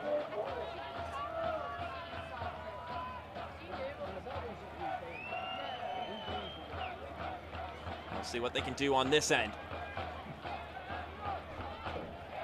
Alan Gavilanes. Not a bad ball floating in, knocked away, miscommunication, volley shot from Pearson. And may have glanced a hand there. At least that's what the home side is vying for. Yeah, I don't think there's any real call for a handball, just off the Fuego player and off his arm. Couldn't really do anything about it if it was a potential handball. One of those resting position situations, most likely. And here's Pearson, who want to let that shot rip. There's a bit of a miscommunication between the center back and Ofik Entman there from the corner kick. Both went up for it. Pearson with a bit of the hesitation there, which ended up working in his favor. A little bit too much juice on that one.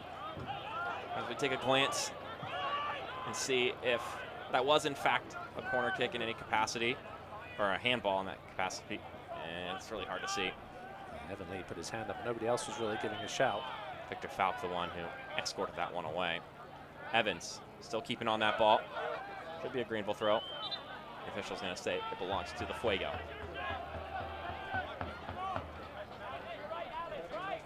$50 minutes down. 0-0 is your scoreline here. Now here's Smith, straight down the gut with a step. No foul call. William Steffen had to use the whistle a lot in the first half. Bijev on the right now. Spent the first half on the left. William Bijev deflected pass, still finds a target. Ramos back over, volleyed shot is too high. And a lot of interesting combos of passes in the middle of the pitch, especially right around the top of the 18 for the Fuego. Definitely comfortable in trafficked areas.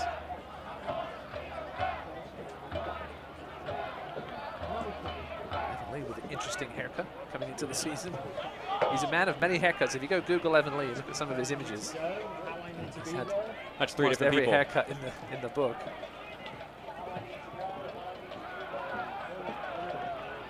We should do a little graphic of his hairstyle choices over the years. I'll shoot Ryan a text.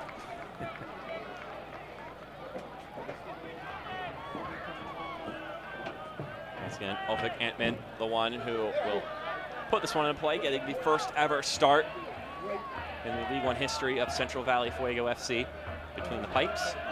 He's made a couple of good saves tonight. The one on Gavilanes, he got down well, and the one on Keegan, he got up well with the hands. Hasn't really been tested too much otherwise.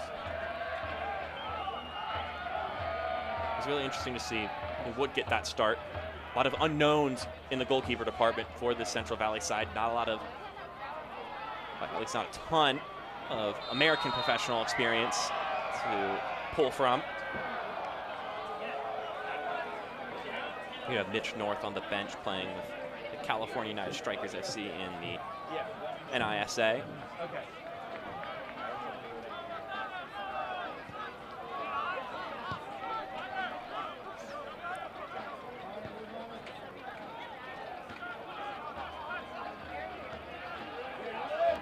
Avalanez got some steam there. Deflects over to Coutinho. Keegan out wide. It's Avalanez once again.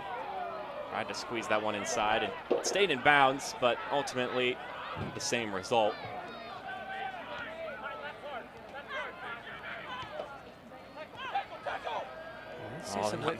Let's see some width in this game, Mark. Everything's been a little too much down the middle. Let's see if either side can spread it out a little bit more. Because Coutinho also has to get a little more involved. He's been quiet so far.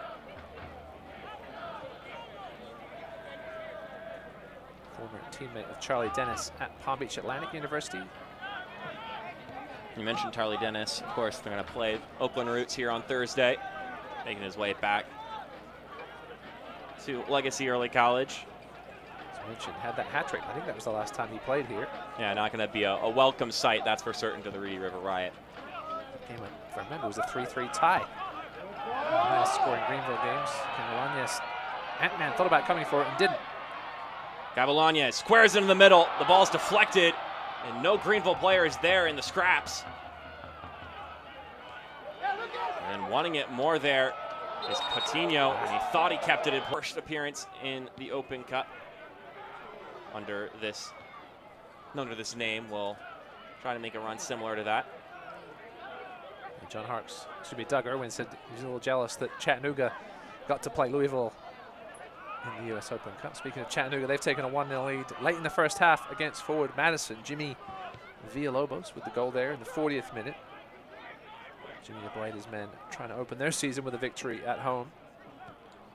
The regular season ended with a loss in Madison, which actually gave Greenville the chance to hop them in the standings and take that playoff bye on the last day of the regular season.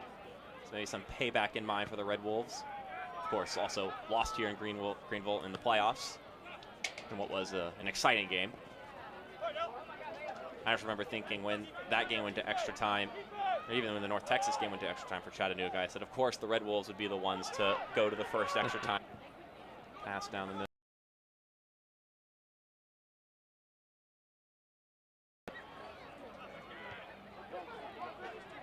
Second take on the header. Oh, that's a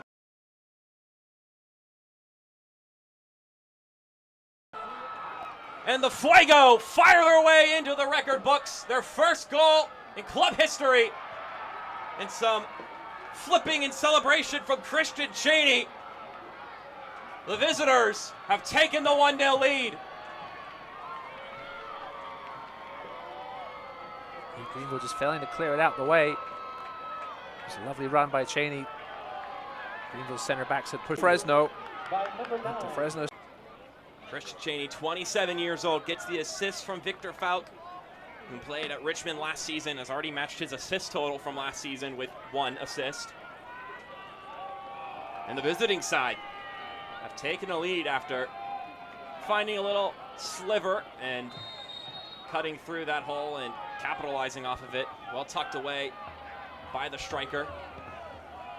Yeah, John Harks won't be happy with that goal. It was a bit of a soft one to give away. Just a failure to clear and left Cheney and his counterpart with a 2-on-1 in the middle. It was a nicely slided ball through, but most professional strikers are going to put that one away. Greenville with some work to do now. We'll see if they can put their foot on the gas a little bit here. Of course, not a side to be uber aggressive Greenville, but when you're down a goal, Hark said it from that championship loss last season that when you're down a goal, you got to take some of those risks. Of course, this isn't a final. This is just one game in a long season. But you want to leave a good first impression in your first game. Perhaps just a warning for Coutinho. Nathan Smith going to the turf. No card for Lucas Coutinho.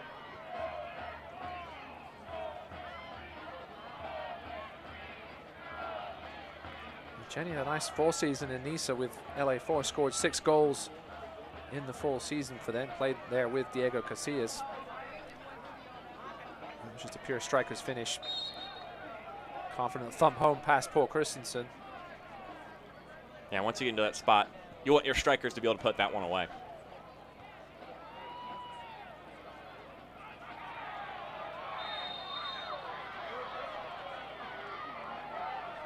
So we're approaching upon 60 minutes.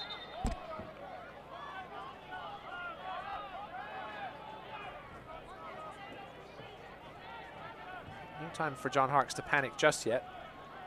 You certainly have Don Smart and Nico Brown on the bench who could provide some offensive spark for Greenville if needed. Don Smart can change a game with his class in possession and movement. Nico Brown with some speed.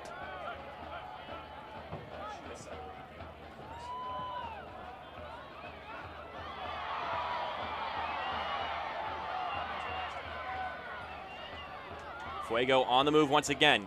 Falk with some space. Distributes it out wide to Bijev. Trying to shake off Polak, but he's on him like glue.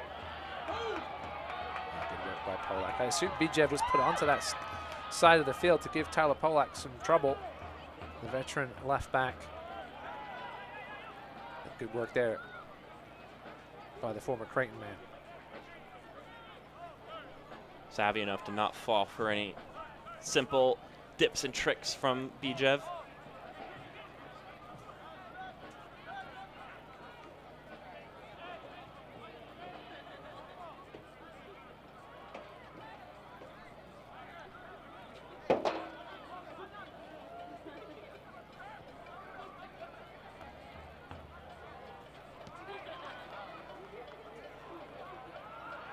Maybe that one a little bit too ambitious of a pass, but just tracked down at the last moment by Fricke before it's played all the way back to Christensen. Can't watch the match? Turn on Sirius XM FC 157, North America's only 24/7 source of engaging soccer talk, including USL All Access Tuesday nights at 7 Eastern. Plus, hear live matches from the USL, MLS, English Premier League, and more, all on Sirius XM FC 157 and the SXM app. Another play, another foul. You can see he spent a lot of time on the ground tonight.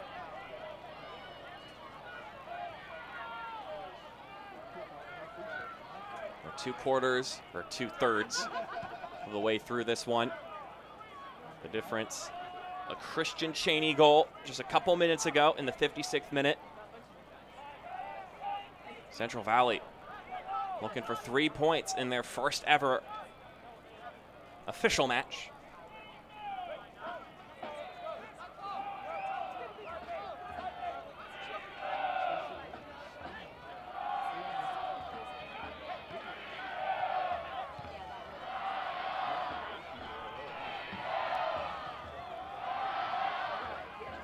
Mohamed Dabo's played well tonight. He's clogged up that middle in front of that back three. Hasn't allowed Lucas Coutinho to do much of anything, although as soon as I say that, he gives it away.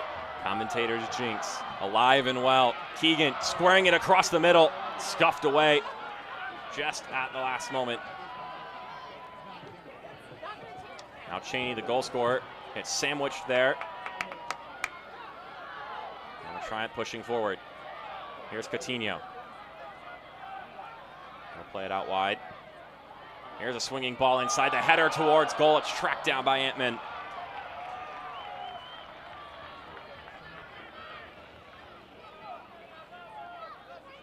Good ball in. Jake Keegan had defender all over him.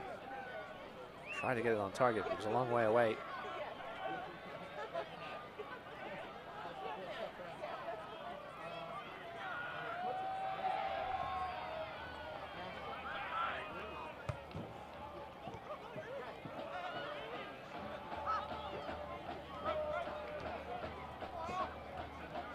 Bijev once again on the ball. And he'll switch the pitch over to Casillas. That's some space. Working his way forward. And that one nearly slipped through to Cheney. Could not been for the steady boot of Fricke. Here's some room to work with.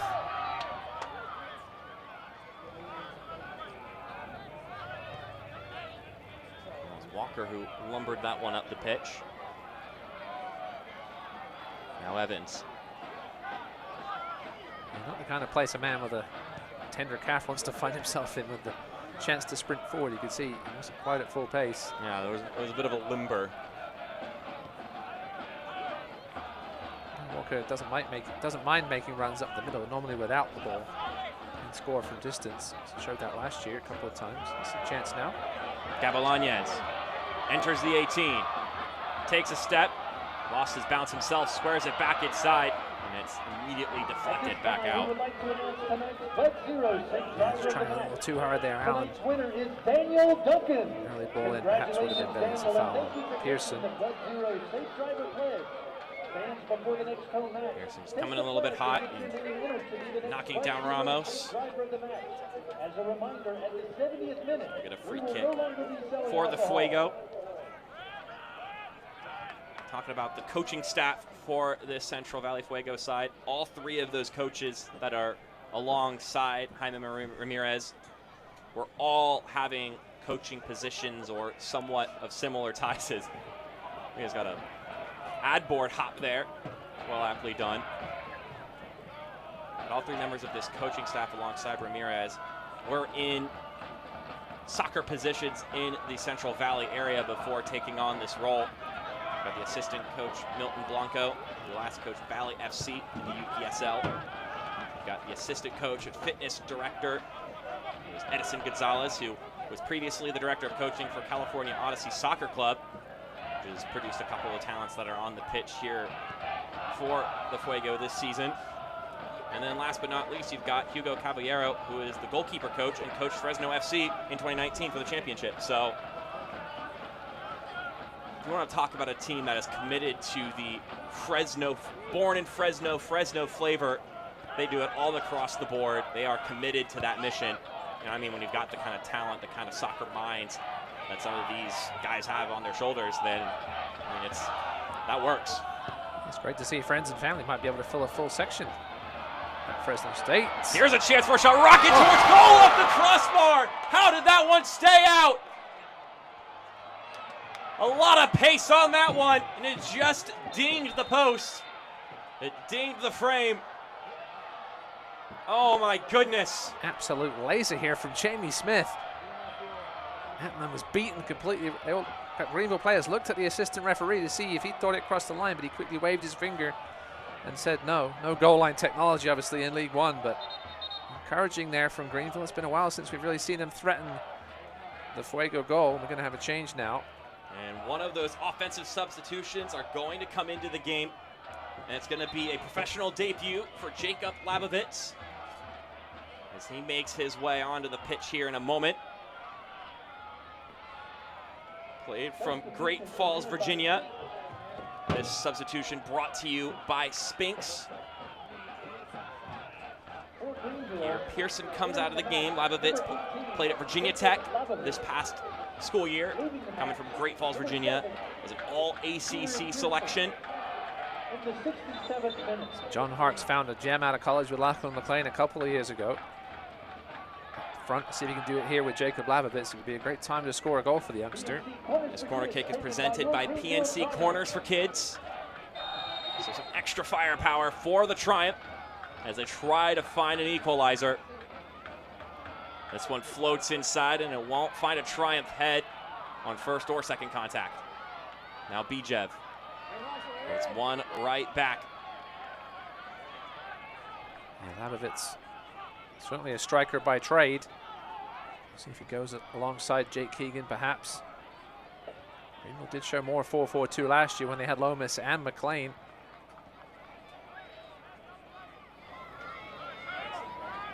See if Walker and Coutinho. It's a good turnover here, Casillas.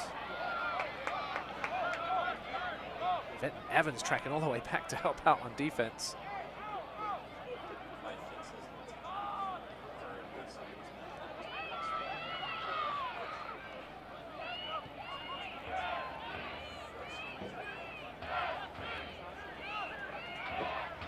Harks did say he was comfortable using Jake Keegan as sort of a false nine. Perhaps playing off Labovitz. Can't get out there in half here at the moment.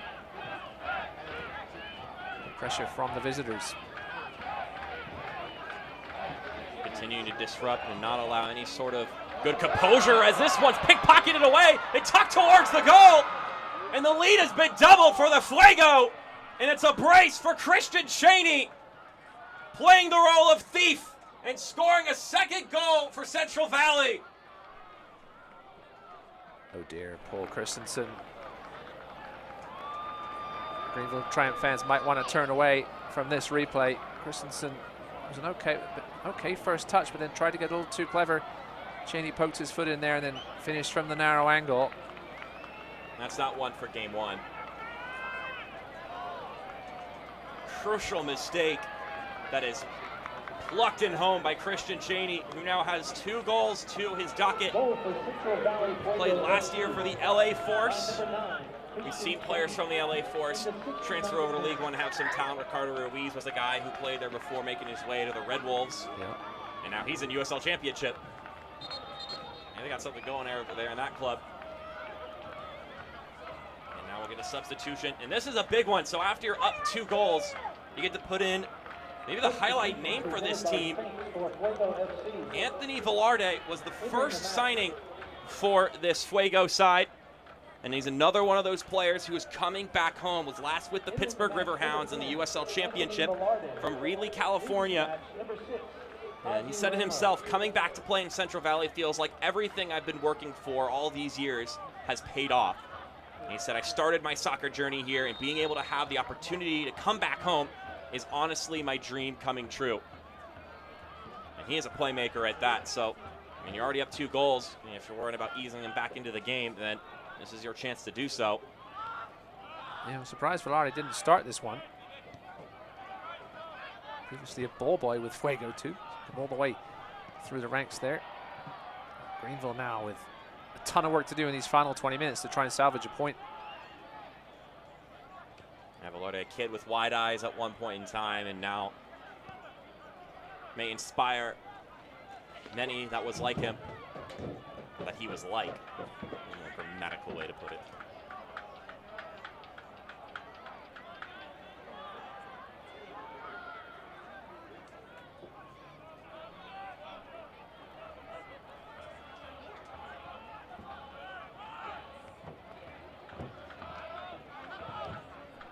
Polak over to the left side for Alan Gavilanes. Good step. In traffic. Here's the shot towards goal. And that was a couple of our first looks at Jacob Labovitz. The USL Championship on ESPN moves into April. San Diego Loyal SC welcomes El Paso Locomotive FC for an early season showdown Sunday at 5 p.m. Eastern on ESPN Deportes.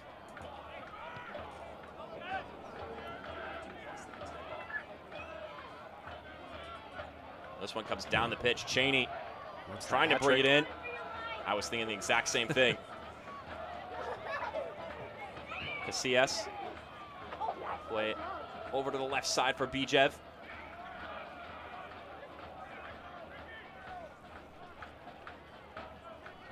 What a League One debut for Christian Cheney.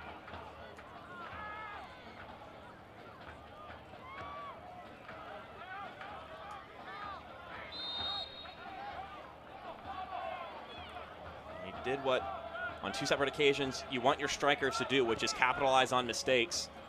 Found a seam, boom, 1-0. Decided to dance with Paul Christensen, boom, 2-0. Labovitz tried to shrug off the defender. And that'll go out for a goal kick.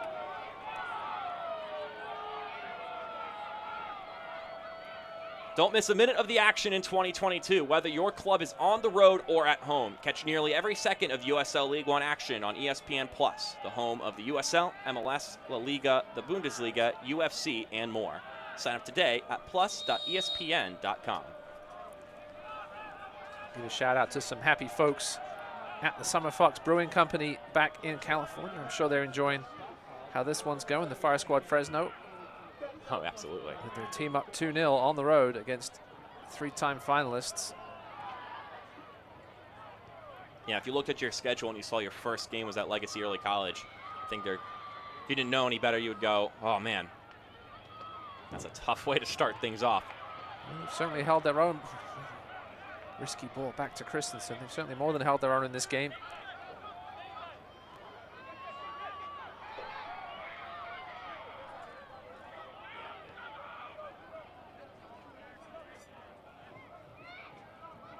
There's Villardi, getting a couple looks on it.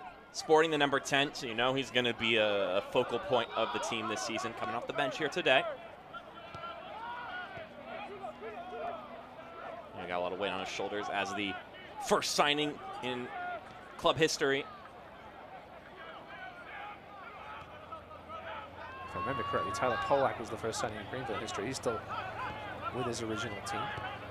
You see Fuego now with just some confidence, taking people on, passing with crispness. I would say Polak has done well to shoulder that title. Very much a Greenville guy through and through.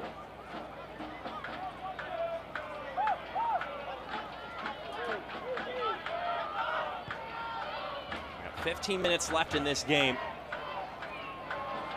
On this Triumph side, have a lot of work to do. Meanwhile, the Fuego in a good spot. Here's Gavilanes. One touch, appeals for a handball, but nothing to come of it. Casillas. They'll play it back. Good touches and another foul drawn by Diego Casillas. There have been a couple that he's been able to pull out today.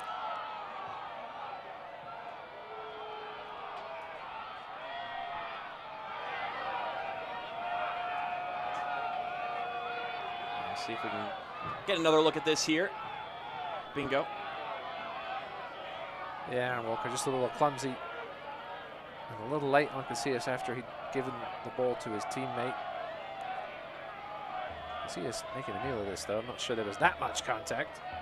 He's been taken down a couple times, but at this point you think maybe you just sub the guy out. You've only used one substitution. This is also, you're going to take your time with a 2-0 lead. That's true. Give your teammates a breather. Well, one thing's for certain is throughout, now this is the 4th season of League One, the quality of play has been on an upward trajectory. We saw at halftime the players who have made the move to championship, which is showing you that, well, this league is getting better and better, and the players that are thriving in it are proving themselves ready to move up to that next level. Talking to John Harkes, he said that people have been pleasantly surprised by the week-to-week quality of games in this league. He mentioned that some of the top League One teams could definitely go toe-to-toe with some of the championship clubs. We'll get a chance to see that, of course, next week with some of these Open Cup matches. But I definitely think he's got a point that, I mean, if anyone was watching closely last year, there was some quality in this league. And I imagine it's only going to keep taking steps forward. 100%. There were players that left after that first season, but many of them didn't find success at the next level. But I think this is the year where obviously teams were looking at players as, you know, after a couple of years in League One and said, this is a guy we can bring up. Cheney's down rubbing his head. We'll get another look at it here. Bit of a collision with Evan Lee. Right through the back of him. One airborne there. Yeah, I mean, you saw the first year some players didn't make it work, and then, of course, you get a flyer in Ricardo Pepi, but you could just shrug that off as, oh, that's just a wonderful talent. But then you get Ronaldo Demis last year, who also made it happen and became an Orange County legend, to be quite frank. And then, of course, we've seen all these players move up this season and have already found some success. I mean, we already talked about Evan Conway, Greg Hurst, guys who moved up and have immediately made impacts on their teams. And I'm sure, I think we saw Aaron Malloy rocketed a shot from a free kick or something along those lines, which if you're a League One fan, you already knew he had that in his repertoire. Yes. I did that game. I said, I know what's coming, and it's exactly what came. Aaron Malloy, yep. Great set piece finishes. I think we're going to have a couple of subs here, and it will be Don Smart and Nico Brown. Some more offensive firepower to see if they can throw everything in the kitchen sink. So Smart.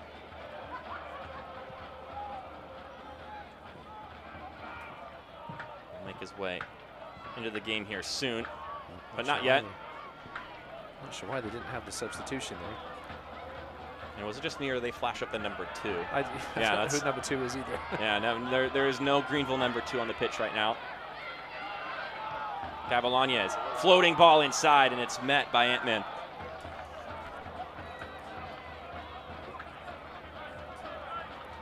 So once we actually get to the substitutions, we've got them here for you. Smart's going to come in for Evan Lee, so they may shift to that 3-back system, and then Nico Brown will come in for Benton Evans. Some fresh legs there. As mentioned, yeah, Greenville definitely going to go 3 at the back here.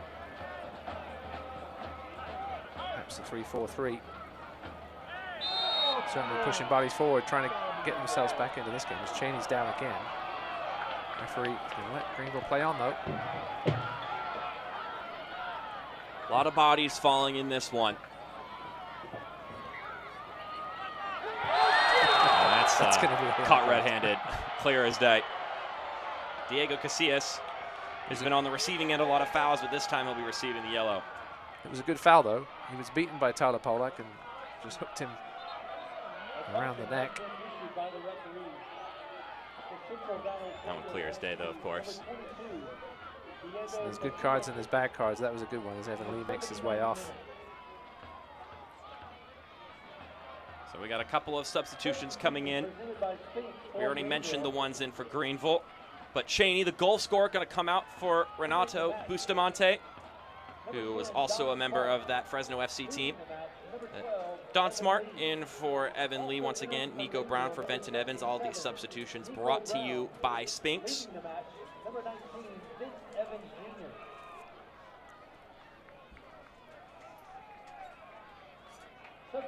So Renato Bustamante from Lima, Peru. Hasn't played professional soccer since 2019 with Fresno FC. And Cheney still not off the pitch yet, but he'll be able to reach that bench with an applause and some encouragement from his teammates coming off with a brace. Nope, solid first appearance in these white jerseys for Christian Cheney.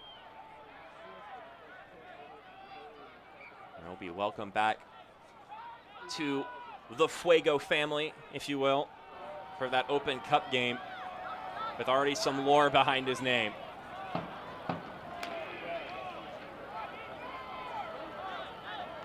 So Bustamante now finally making his way onto the pitch once Cheney was walked off.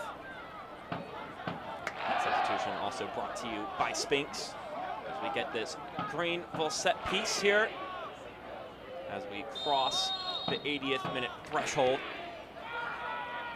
Smart back to Gavilanes. Tease this one inside. Headed towards the center of the goal, and it's collected by Antman. Antman didn't like the attention he was being paid there by Nico Brown. And we're going to get a look at this here again. There's the ball inside.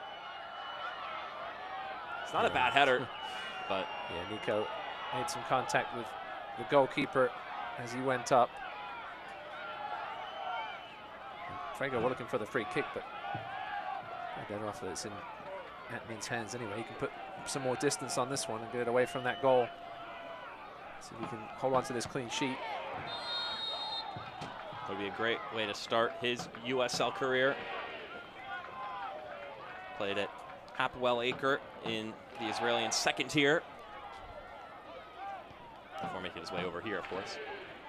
He comes from a good bloodline. His dad was a goalie. He was the goalkeeping coach for Maccabi Haifa, one of the biggest teams in Israel. Popped into the air and will bounce its way out of bounds for a Greenville throw.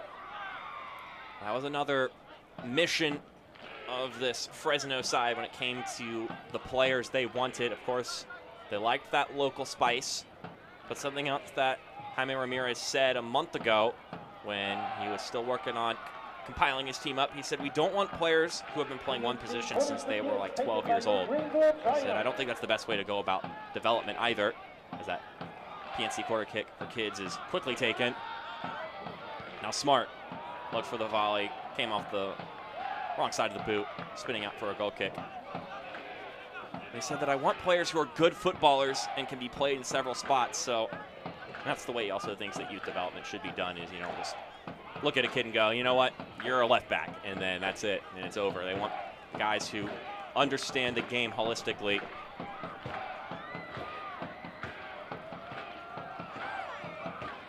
And of course, every coach can say that, but it'll be a matter of action, and you can't argue with a 2-0 scoreline, though. Of course, one game in many this season.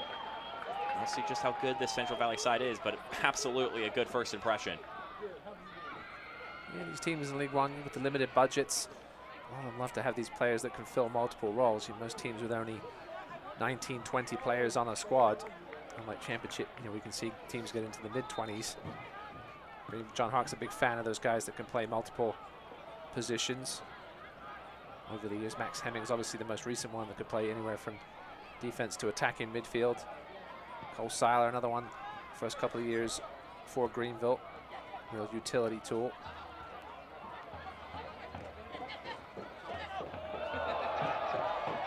Some footwork there from Alan Gavilanes. We knew that was in his toolbox, though. Yeah, it was kind of wasted, though, by Don Smart, turning and going back the other way. Movement like that, you want to build on that momentum. Walker will play it out wide.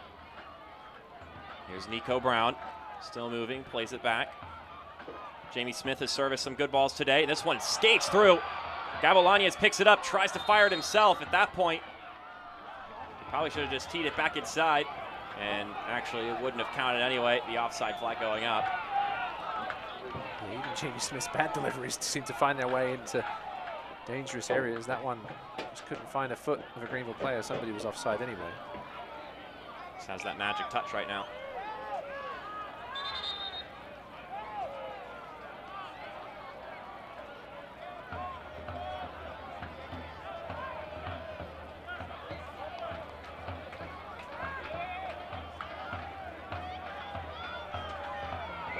John Hart said in our chat this week that one game, first game of the season, isn't the be-all, end-all. We'd obviously like to have got the 3 points here, as Anthony gets the yellow card for time wasting. So he'll collect his first yellow of the season. As this one's booted back into play. We're going to say a foul called on the Triumph. Nope. Other way around. He's had a busy night tonight. The brain fart there. Free kick the wrong way. I realized his mistake, though. Yeah, you don't have to commit to it if you just realize it was a moment of human error. Just putting your wrong arm up between left and right.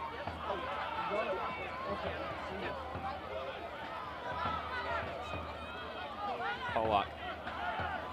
Don Smart. He'll test this one inside. I'll swing out to the left to Gavilanes.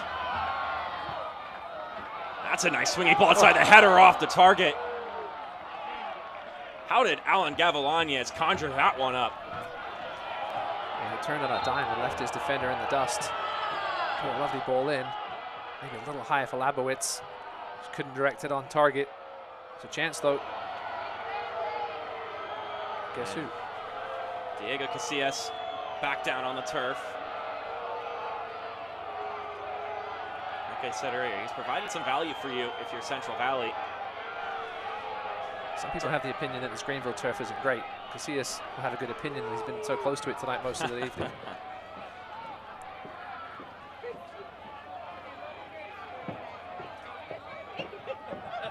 Maybe at least I would think 3 or 4 minutes to be added onto this one. Mark, there's been a lot of stoppages for minor stuff, the 2 goals. It's 4 minutes. Some time for Greenville to try and pull something out here. They really haven't looked much of a threat except through Gavilanes on the left. And Walker couldn't quite bring that down the way he would have liked. And a heavy touch from Villardi. Now go back to Christensen, who immediately distributes this one. And as we expect after the unfortunate antic that happened earlier. These days, listen, goalkeepers are asked to play the ball out from the back. Some are better at it than others. Paul Christensen was great at it last year. Just one couple of touches too many, and Cheney took advantage, unfortunately. He won't make that mistake again. Gavilanes crossing inside, the header towards goal. Not a lot of pace on it. Walking to it is Ophik Antman.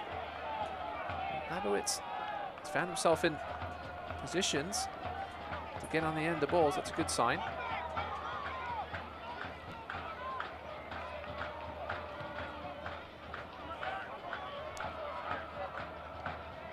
A good look at the keeper, looking to notch his first clean sheet in his first ever USL League One appearance. Like I said earlier, Ross, he's been up for everything thrown his way. Had a couple of good saves in the first half. At least Greenville will be able to get the taste of this defeat perhaps out of their mouths quickly with a game on Thursday against the Roots in the Cup. Had a big 2-1 win here in the Cup back in 2019. The legacy elite Cole Seiler over Tormenta. And then we'll play North Carolina. Have some time off after that one. Won't play again until the 16th against NCFC. Brett pushing it forward, and Keegan is offside. Camping behind that back line. It's a promise from Nico Brett. And we're going to get another substitution for Central Valley.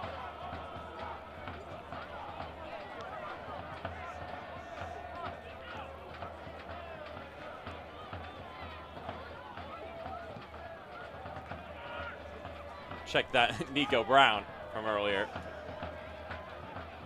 Nico Brown wishes he was Nico Brett. Yeah, that's certain. At least have his resume in the USL, that's for sure. Freudian slip there. That's all right. That's a forgivable one for sure. See how many minutes of injury time we're going to have here. I'm going to say 4 more. Looks like we got 2 players warming up. 2 minutes. On the sideline. Wow. Oh, okay. I just heard the PA announcer say 5. I was going to say 2 minutes would be a bit of a travesty with the amount of stoppages we've had here in this second half. So Greenville, 5 minutes to try and rescue something here. This one's knocked out of play. Fuego still defending with passion and power, though, keeping Greenville away from the goal. Here's Pollock. There's a turn and shot from Keegan. Wind up from Don Smart. Suffered a deflection and goes out. And that's going to be a goal kick. And we're going to get our substitutions here now. And now we got the 5 minutes up there. The stoppage time is presented by Engineered Sleep. And we'll get these substitutions here for you. First up, coming into the game, we've got William Gillingham making his professional debut. Played at UC Santa Barbara, coming in for Victor Falk, who had the assist on the first goal. And then Neil Boyle will also come into the game. And it's also his first pro debut, having played at Drexel, Louisville, and Cal Poly State for his collegiate activities. The 91st minute. So making those last few minutes in the game before we hit that final whistle.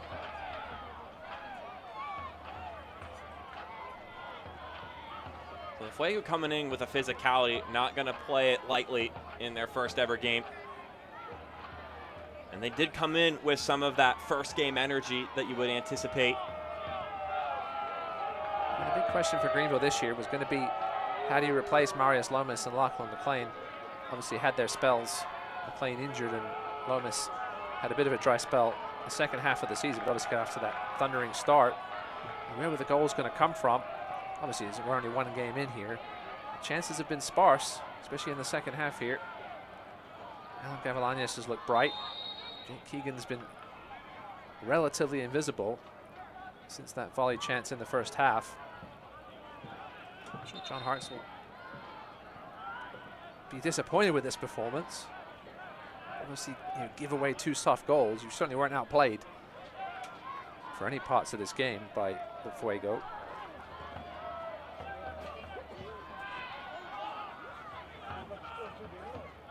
John Hartz did say in our call that, Mark, the individual mistakes were what really cost them in that championship game. And tonight, certainly the second goal, first goal, I'd say there's probably a couple of individual mistakes by guys being out of position, allowing Cheney to have that space and allowing Victor Falk to have the time to make the pass. But it's a long season, just 1 game. It's not going to be the end of the world if they don't pick up the points here. Have that chance to perhaps knock off the USL Championship team on Thursday and then have a little bit of a break because they do have the bye next weekend.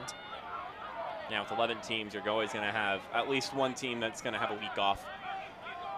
Unless you want to play a 3-game match, which I don't know if you want to work the logistics. Yeah, chance for Aaron Walker to get that calf a little healthier. Gavilanes swings that one inside. The two Noahs are obviously still quite a distance away from being back, so it doesn't help them a whole lot. But Labovitz, we know, have been dealing with some injuries. So just a chance to get some real game stuff on tape. And this man right here, Gavilanes, is one of the real bright spots tonight. He has been involved, absolutely, and has shown some good flashes.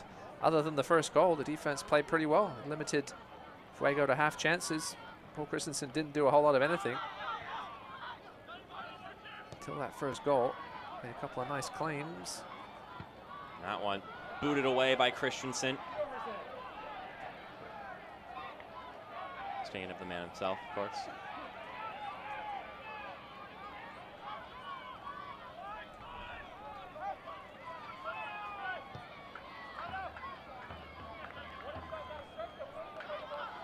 Two goalies passing it back and forth here.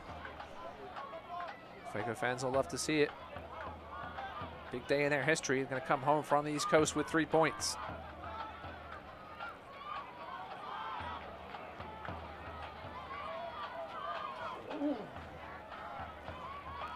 This time is winding down here. We're sure to see that whistle from William Steffen here in a moment.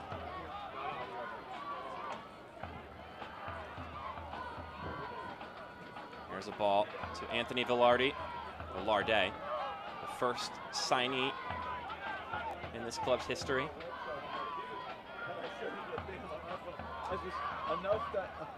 At this point, it's just pleasantries.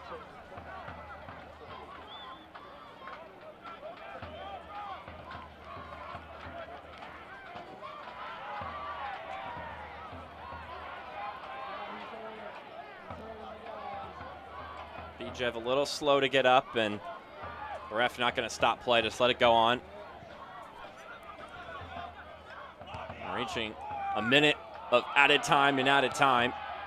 The players are continuing to go down.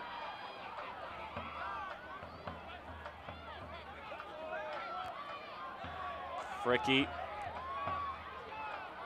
Walker hesitates. Gonna play it out wide to Nico Brown. Hefty challenge there. Fuego will continue to push forward. And they're just going to continue to take time off this clock. Just waiting for that final whistle. We've got another Central Valley Fuego throw-in. Now a minute and a half over the allotted 5 minutes. And there's the final whistle. Disappointment for Greenville, but for Central Valley Fuego FC, 1 game, 3 points in their club's history. A historic first 90 minutes and a brace from Christian Cheney. An impressive performance from him, taking advantage of his opportunities. And they'll start off near the top of the table in their first ever League One campaign. All right, fans. Let's take a look at tonight's Save of the Game presented by Bravo One Protection. Paul Christensen getting his hands on the ball early in this game, getting acclimated to the 2022 season. No longer behind Dallas J. He is the guy, as it were.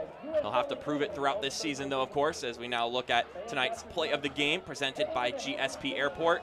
I'm not sure how that one went in. If that one had gone in, it could have been a completely different game. Jamie Smith with the Rocket had himself a decent game in his first pro game at right back. That one would have been quite the debut, but didn't go in. And 15 shots for Greenville. Greenville, none of them found the back of the net. Just didn't execute well enough tonight in the final third.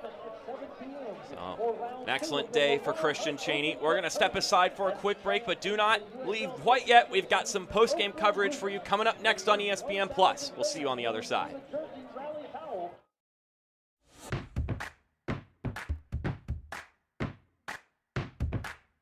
When you donate blood with the Blood Connection, you're helping to save lives right here in your community.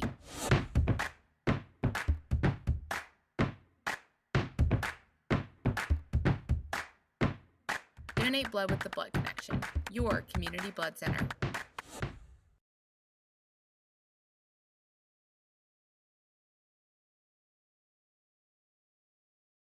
At Stretch Zone, their certified practitioners perform each stretch, which isolates and stabilizes those muscles. They do all the work, you get all the benefit. Whether you're looking for increased performance or greater mobility, Stretch Zone can help you realize your goals with their stretching sessions. I've really found a difference in the flexibility in my knees and my walking pace and whatnot, so I'm very pleased with the progress in 2 weeks. Come experience the difference today. Stretch Zone, Greenville and Clemson.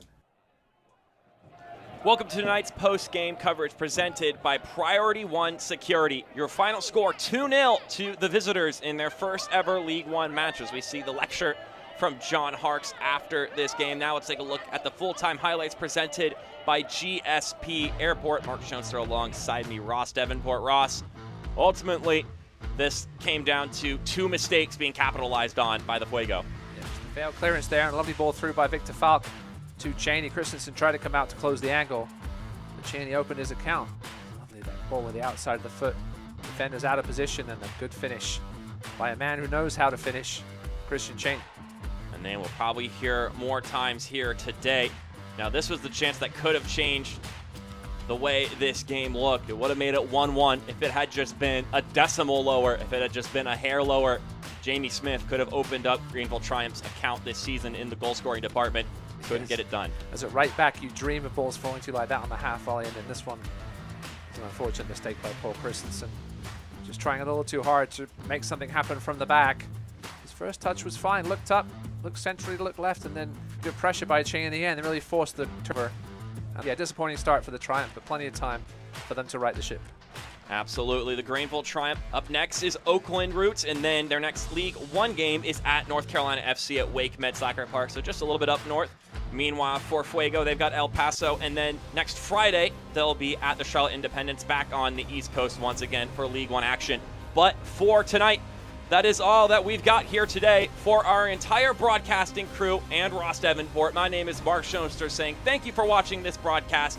Until next time on ESPN+, hope you all have a good night.